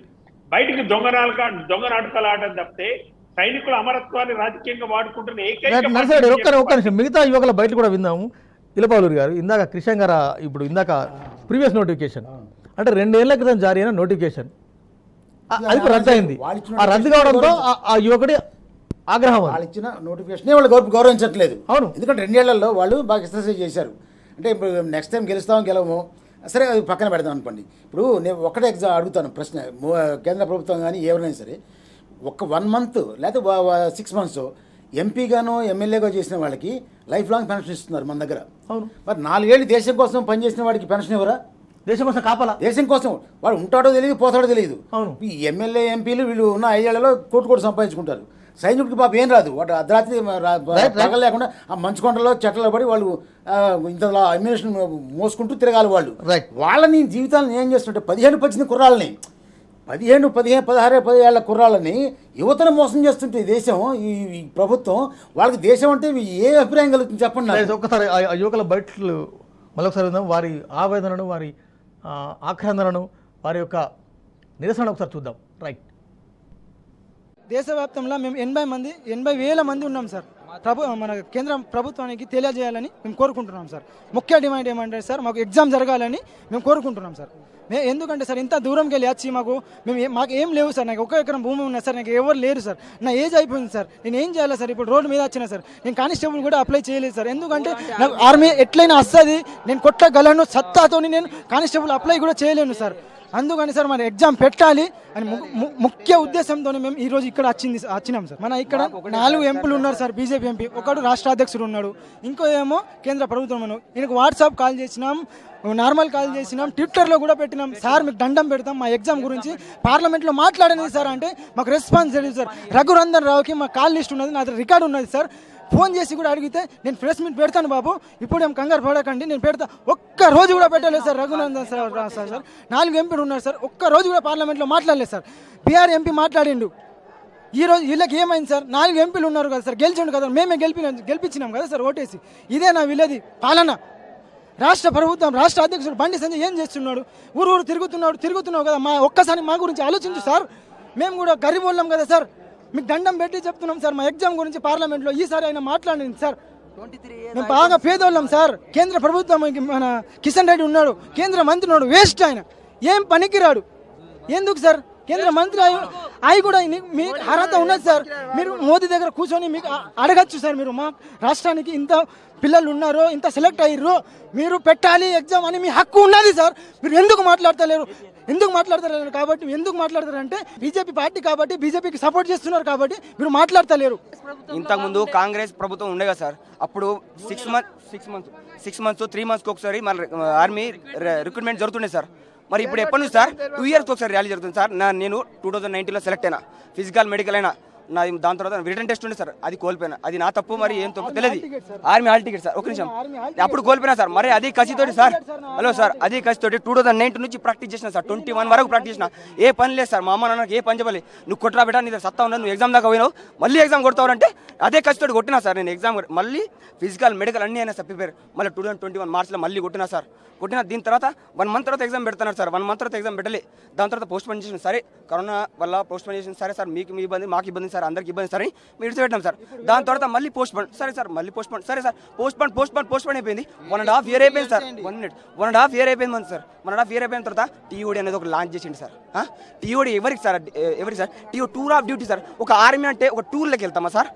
మేము ఏమనుకోవాలి సార్, మా ఏజ్ రిలాక్సేషన్ ఇక్కడ సార్. ఒకవేళ చెప్తా సార్, ఒక బచ్చాగాడు నేను చెప్తున్నా 18 సంవత్సరాలు సెలెక్ట్ అవుతాడు, ఆ 21 రిటైర్డ్ అవుతాడు. ఒక్క నిమిషం 21 రిటైర్డ్ అవుతాడు. వాడికి ఏం మెంటల్ పవర్ ఉంటుంది సార్ చెప్పండి సార్? 21 రిటైర్డ్ 22 నేను రిటైర్డ్ అయినా వాడికి ఆర్మీ అర్హత తెరాలంటే మినిమం 5 years పడుతుంది సార్. ఆర్మీ ఏంది, నేను దేనికోసం వెళ్ళాలా అని అప్పుడు తెలుసా సార్? అప్పుడే రిటైర్మెంట్ సార్. రిటైర్మెంట్ ఇచ్చి ఎంత 11 lakhs ఏమో రిటైర్డ్కి ఇస్తానంట సార్. అది అయిన తర్వాత ఏం చేయాలి సార్? మాకు ఏం లేదు సార్. ముఖ్యంగా ఒకటే తెలియజేస్తున్నాం, మాకు సిఈ కండక్ట్ చేయాలా, ఈ టీఓడే టూర్ ఆఫ్ డ్యూటీ తీసేయాలా. ఇంకో మెయిన్ ఉద్దేశం సార్, ఇక్కడ ఫైరింగ్ ఏంది సార్? ఇది ఏది లేదు సార్, ఏది లేదు సార్. మా ఫ్రెండ్ చూడండి సార్, ఇప్పుడు బుల్లెట్ తగిలింది సార్. అరే ఉప్పాలుడా ఇదేంటి సార్? ఇదేంటి సార్? మరి వీడికి ఒకవేళ ఇంజూర్ అయితే ఒక్క నిమిషం లుక్ ఎట్ ఒక బోన్కి ఇంజూర్ అయితే ఆడ సెలెక్ట్ అయిన క్యాండిడేట్, మెడికల్ ఫిట్ అయిన క్యాండిడేట్ సార్. ఈ TN news sir, Telangana news చెప్తున్నా సార్, మాకు సపోర్ట్ కావాలా సార్? మా సిఈ ఎగ్జామ్ కండక్ట్ చేయాలి సార్. రైట్. యువత ఒక్కసారిగా బగ్గుమన్నది, వారి ఆవేదనను కట్టదించుకుంది. ఒక పథకం ప్రకారం రైల్వే స్టేషన్కు చేరుకొని తమ నిరసనను వ్యక్తం చేసే ప్రయత్నం చేశారు.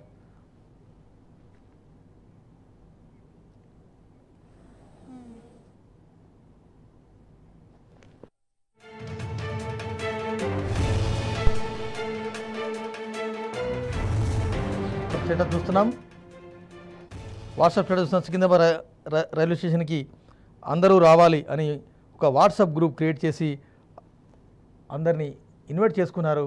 అక్కడ పెద్ద ఎత్తున మోహరించారు. వారు ఒక్కొక్కరు వాట్సాప్ స్టేటస్లు పెట్టుకొని రైల్వే స్టేషన్కు చేరుకున్నారు.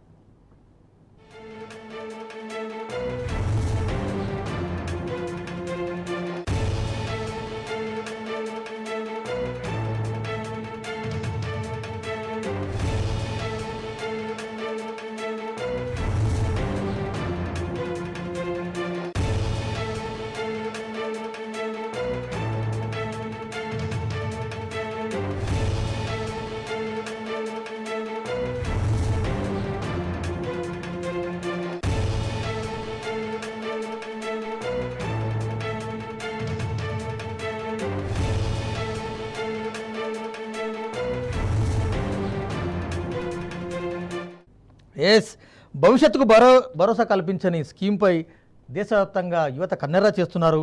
కశ్మీర్ నుంచి కన్యాకుమారి వరకు ఆందోళనలు, నిరసనలు కొనసాగుతూనే ఉన్నాయి. ఆ నిరసనలు ఇవాళ మన రాష్ట్రానికి చేరాయి. సికింద్రాబాద్లో పెద్ద ఎత్తున యువత ఇంకా నిరసన, అదేవిధంగా ఆందోళన కొనసాగిస్తూనే ఉన్నారు. ప్రస్తుతం లైవ్ విజువల్స్ మనం టీ న్యూస్ స్క్రీన్ మీద చూస్తున్నాం. మురళి గారు, నిజంగా కూడా కశ్మీర్ నుంచి కన్యాకుమారి వరకు ఎక్కడా లేదు అనకుండా యువత ఇంత పెద్ద ఎత్తున ఎందుకు తెచ్చుకుంది?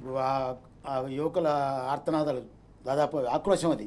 అంటే వాళ్ళ మనసులో ఎంత మండిపోతున్నాయో వాళ్ళు బయట పెడుతున్నారు. వాళ్ళేం మనం అడిగితే చెప్పలేదు, వాళ్ళు బయట ఇవ్వలేదు. వాళ్ళు మరి ఇక్కడే కాదు, దాదాపు దేశం అంతా కూడా ఈ వ్యాపిస్తున్నది. ఇది అంటే దేశం అంతా ఎవరిని మోసం చేస్తున్నారు చూడండి మీరు. ఆ పిల్లలకేంటి భవిష్యత్తు, వాళ్ళ భవిష్యత్తు ముఖ్యం వాళ్ళకి. ఇప్పుడు జీవితాల్లో సెటిల్ కావాల్సిన ఈ వయసులో 20-25 సంవత్సరాల వయసులో నువ్వు రిటైర్ అని చెప్పి బయటికి పంపిస్తే ఆ మిగతా జీవితం వాళ్ళకి ఏం కావాలి? ఆ వయసుకు వాళ్ళు చదువు, ఇందాక మన స్క్వాడ్ లీడర్ చెప్పినట్టు ఆ వయసుకు వాళ్ళు డిగ్రీలు ఉండవు, ఏదో 10th class క్వాలిఫికేషన్ చేస్తారు. వాళ్ళు 25-26 బయటకు వచ్చిన తర్వాత వాళ్ళు సెక్యూరిటీ గార్డ్ ఉద్యోగాలు తప్పితే దేని పనిచేయరు.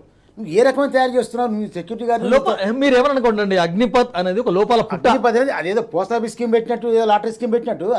అగ్నిపత్ స్కీమ్ ఏంటంటే సైన్యంలో, ఈ సైన్యంతో ఎందుకు ఆడుకుంటున్నారు మీరు?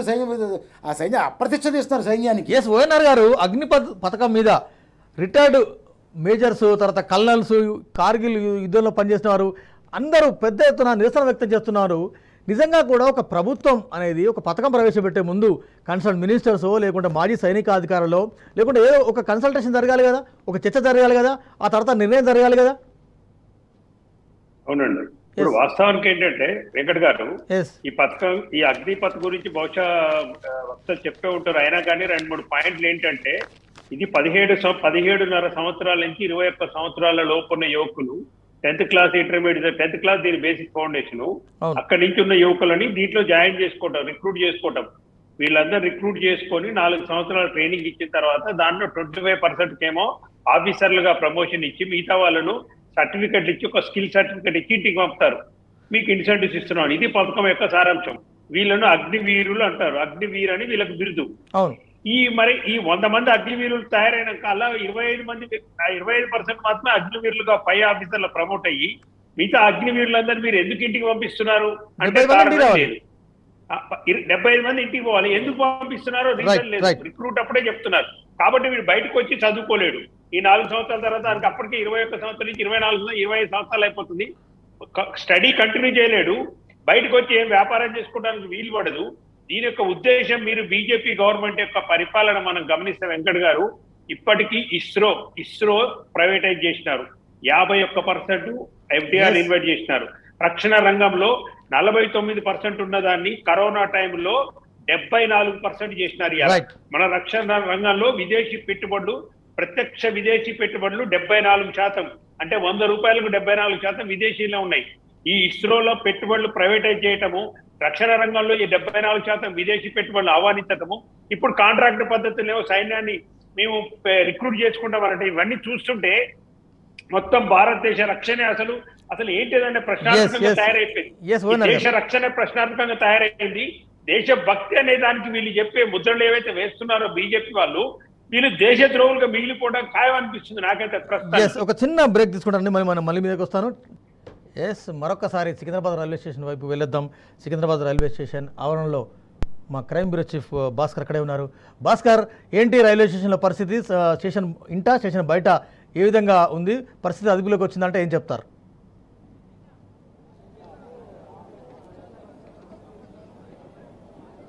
ఉదయం నుంచి కూడా యువకులు చేస్తున్నటువంటి ఆందోళన యథావిధిగా కొనసాగుతోంది. ఇప్పటికే దక్షిణ మధ్య రైలుకు సంబంధించినటువంటి బోర్డు పూర్తి స్థాయిలో సికింద్రాబాద్కు వస్తున్నటువంటి రైళ్లను పూర్తి స్థాయిలో బంద్ చేసింది. కాచిగూడ రైల్వే స్టేషన్లో వచ్చేటువంటి రైళ్లను కూడా ఆపేసినటువంటి పరిస్థితి. యథావిధిగా వాళ్ళ ఆందోళన అయితే కొనసాగుతుంది. మనం ఒకసారి విజువల్స్లో చాలా స్పష్టంగా చూడొచ్చు. వాళ్ళంతా కూడా ఆందోళన చేస్తున్నారు. ఉదయం నుంచి కనీసం నీళ్లు కూడా తాగకుండా 8 గంటల నుంచి ఇక్కడే ఉన్నటువంటి పరిస్థితి.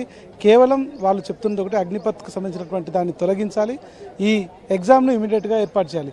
అర్ధరాత్రి సడన్గా డిసిషన్ తీసుకొని ఎగ్జామ్ లేదు అని చెప్పే దమ్ము ఎందుకు వచ్చింది వాళ్ళకు? ఎందుకు ఇట్లా చేస్తున్నారు? ఇప్పటికే 2 సంవత్సరాల నుంచి ఉద్యోగులందరూ కూడా, ఉద్యోగం కోసం ఎదురుస్తున్నటువంటి యువకులందరూ కూడా ఆ ఎగ్జామ్ కోసం వెయిట్ చేస్తున్నటువంటి సందర్భంలో ప్రతిసారి పోస్ట్పోన్ చేసుకుంటూ రావడం, రాత్రిళ్ళు ఇట్లాంటి పోస్ట్పోన్ చేయడం ద్వారా ఎంతమంది ఉద్యోగాల కోసం ఎదురు చూస్తున్నటువంటి వారు సఫర్ అవుతున్నారో అర్థం చేసుకోవాల్సినటువంటి అవసరం అయితే ఉందన్నట్టు వాళ్ళు డిమాండ్ చేస్తున్నారు. ఇప్పటికే ఈ ఆందోళన ఉధృతం చేస్తాం, ఎట్టి పరిస్థితుల్లో వదిలిపెట్టేది లేదు అని చెప్తున్నారు.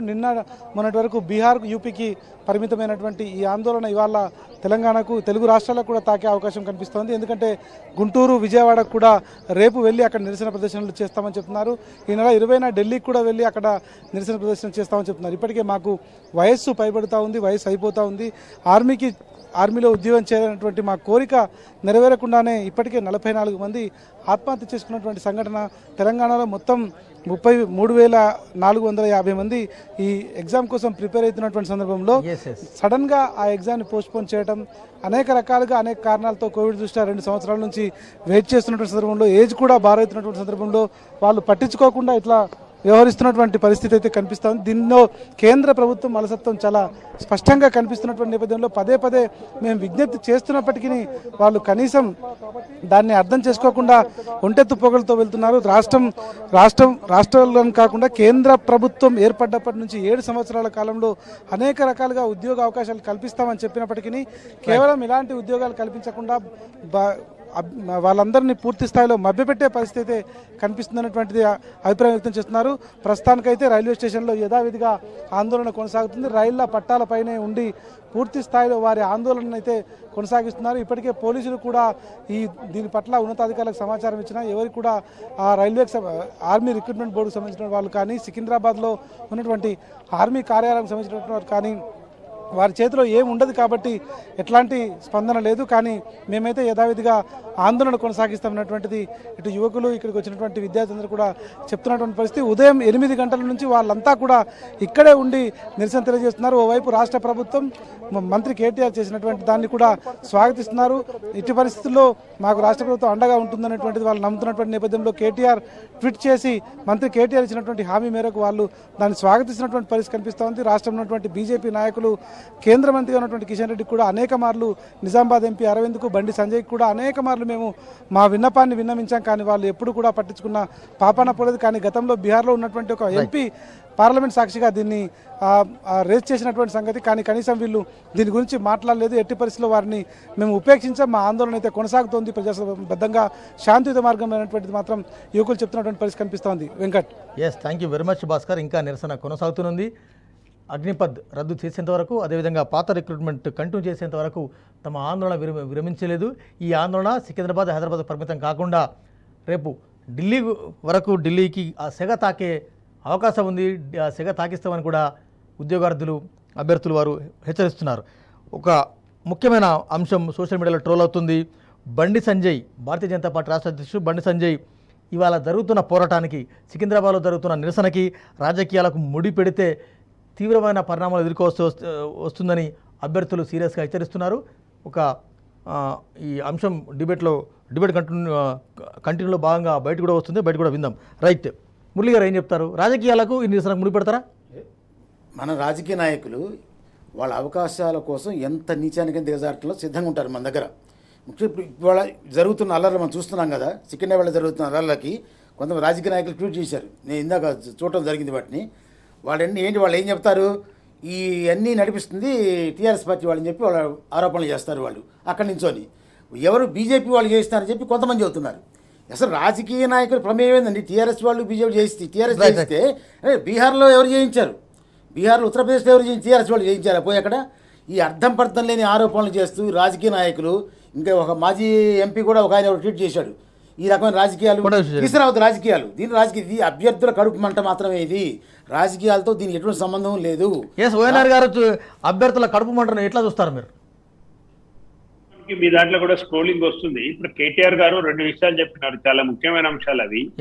మీరు సంవత్సరానికి 2 కోట్ల ఉద్యోగాలు ఇస్తామని చెప్పి 2014 నుంచి మీరు ప్రామిస్ చేసి ఇవాళకి దరిదాపు 16 కోట్లు 15 కోట్ల ఉద్యోగాలు ఇచ్చేది పోయి రెగ్యులర్ ఇస్తున్న ఉద్యోగాలు 10 లక్షలు 16 లక్షలు ఉంటే అవి నింపకపోగా కేంద్ర ప్రభుత్వ శాఖలలో ఇప్పుడు సైన్యంలో 2 సంవత్సరాల నుంచి కోవిడ్ కారణంగా అసలు రిక్రూట్మెంట్స్, రెగ్యులర్ నియామకాలే ఆగిపోయిన సందర్భంగా మీరు ఇచ్చిన నోటిఫికేషన్స్ లో మీరు ఈ అగ్నిపదాన్ని పెట్టి, అగ్నివీరులను పెట్టి దీన్ని సంబంధించి 20% తీసుకుంటా మిగతా వాళ్ళు ఇంటికి పంపిస్తా అంటే ఎందుకు ఈ పని చేస్తున్నారు? ఎవరైనా ఎక్స్పర్ట్ కమిటీని వేసినారా? అందరు ముఖ్యమంత్రితో మాట్లాడినారా? టీమిండియాతో మాట్లాడినావా? కోఆపరేటివ్ ఫెడరలిజం అని అదెట్టిపోయింది. ఇక ఇక్కడ బీజేపీ నాయకులకు సిగ్గులేని మాటలు మాట్లాడుతున్నారు. బండి సంజయ్ అంటాడు అసలు చదువుకోలేదా అని నాకైతే డౌట్ వస్తుంది. ఎందుకంటే ఒక రీజనబుల్ గా నువ్వు ఒక పార్లమెంట్ మెంబర్ గా ఉండి జరుగుతున్న అల్లర్లను ఫస్ట్ ఏంటిది వాళ్ళు చెప్పే విషయం వినకుండా అది రాజకీయ పార్టీల మీద నెట్టేయడం అనేది ఎంతవరకు సబబండి? ఇలా కిషన్ రెడ్డి గారు ఎడిపోయినా సోయి ఉండాలి నీకు. ఎడబడుకున్నావు కిషన్ రెడ్డి, రా బయటికి రా, ఫస్ట్ సికింద్రాబాద్ పోయి మందలి వాళ్ళని ఏమంటున్నావు, వాళ్ళ ఆక్రోశం విను, వాళ్ళ కడుపు మంట విను, వాళ్ళ ఆవేదన విను.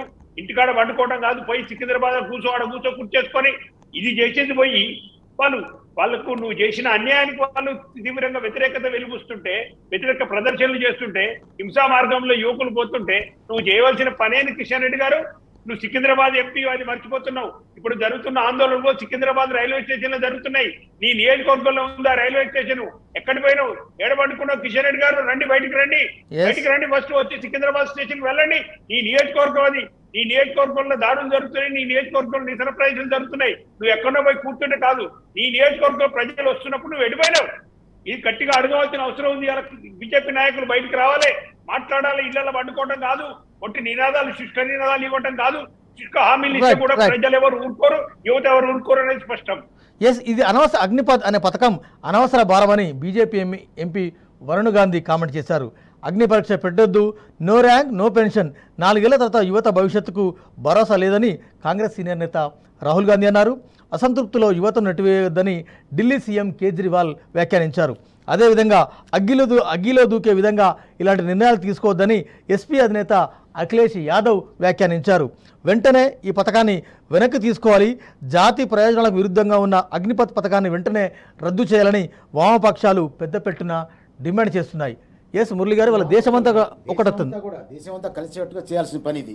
ఒక ఈ యువకులు ఒక వామపక్షాలు పోతే మాత్రం కేంద్ర ప్రభుత్వం వెనుక నల్ల చట్టాలు చేశారు. దానికి రైతులు చూశారుగా 16 నెలలు వాళ్ళు రోడ్ల నిలబడి పోరాడారు. ఆ రకమైన పోరాటం అనేది యువకులు కూడా చేయాలి.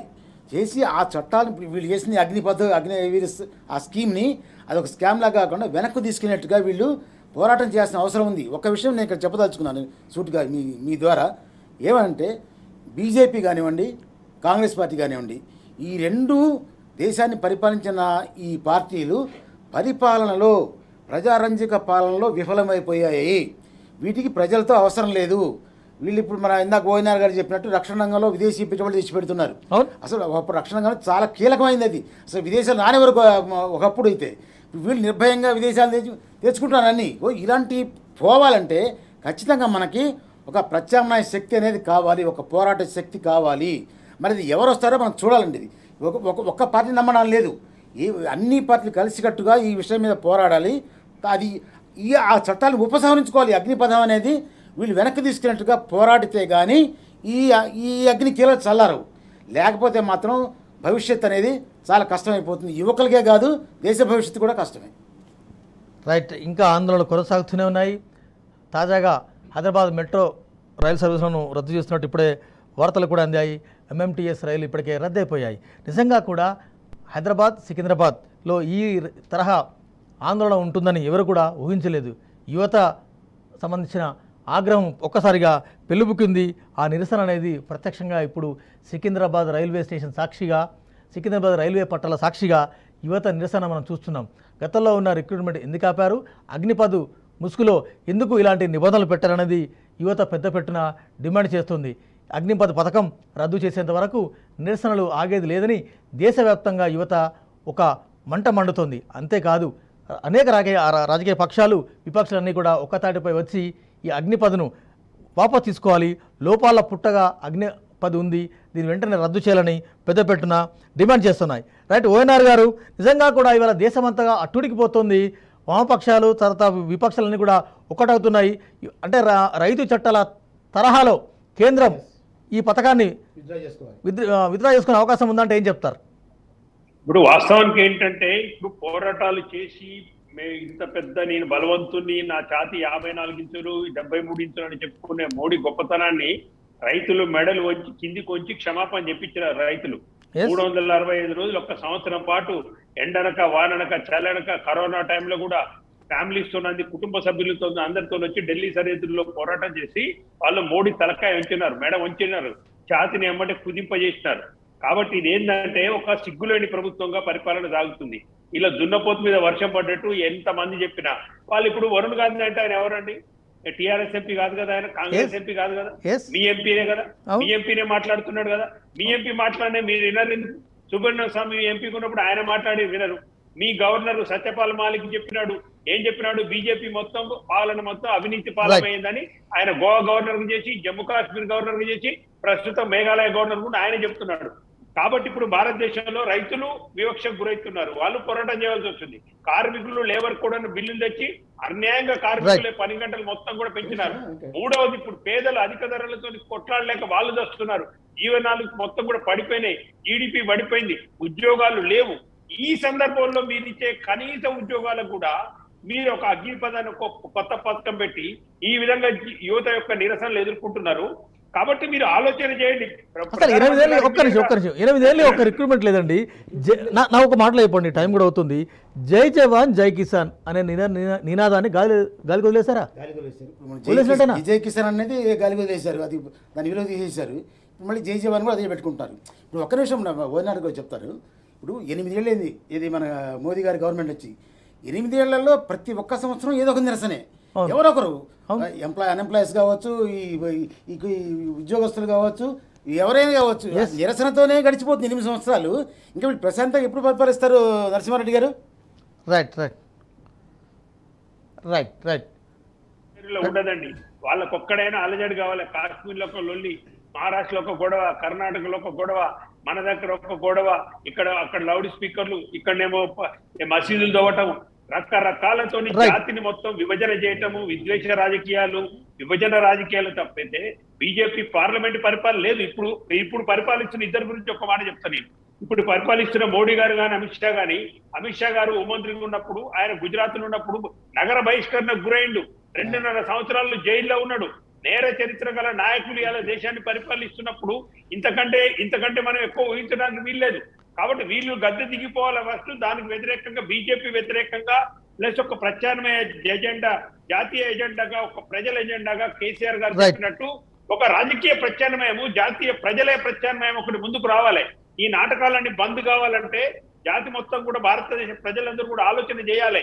ఏ వర్గం కూడా మోడీ పాలనలో సంతోషంగా లేదు. విశాల భారత ప్రజానానికి సంబంధించిన ఒక్క చట్టం కూడా మోడీ తేలేదు. తెచ్చిన చట్టాలని నల్ల చట్టాలు, చేసే పనులను కూడా ప్రజా వ్యతిరేక పనులు. ఎవరు హ్యాపీగా ఉన్నారు మోడీ పరిపాలనలో? ఇద్దరు మాత్రం హ్యాపీగా ఉన్నారు. వాళ్ళిద్దరు, ఒక ఆయన అంబానీ, ఒక ఆయన Adani. Gujarat right. Thank you very much అండి. అగ్నిపథంపై భారతదేశం ఒక్కసారిగా బగ్గుమంటుంది. 48 గంటల నుంచి ఏ రాష్ట్రం చూసినా పోలీసుల లాఠీచార్జీ, భాషవాయు గోళాల ప్రయోగాలతో దేశమంతా దద్దరిల్లిపోతుంది. ఈ దేశం ఎటుపోతుంది, ఎటు తీసుకెళ్తున్నారు? కేంద్ర ప్రభుత్వంలో ఉన్న ముఖ్యులు ఎందుకు స్పందించడం లేదు? ఇందాక కేటీఆర్ గారు కూడా ట్వీట్ చేశారు. ఏదో ఒక సమాధానం చెప్పాల్సిన గురుతర బాధ్యత ఉన్న కేంద్ర ప్రభుత్వం ఎందుకు మీనమేషాలు ఎక్కిస్తుంది, ఎందుకు మనం వహిస్తుంది? చూద్దాం రేపు పరిస్థితి ఏ విధంగా ఉంటుంది. యువతలో పెళ్ళిపోతున్న నిరసనలు ఎటు దిశగా వెళ్ళబోతున్నాయి చూద్దాం. ఇది వాటి చర్చా కార్యక్రమం. మరో అంశంతో మళ్ళీ కలుద్దాం. అంతవరకు చూస్తుండండి టీ న్యూస్, తెలంగాణ గుండె చప్పుడు.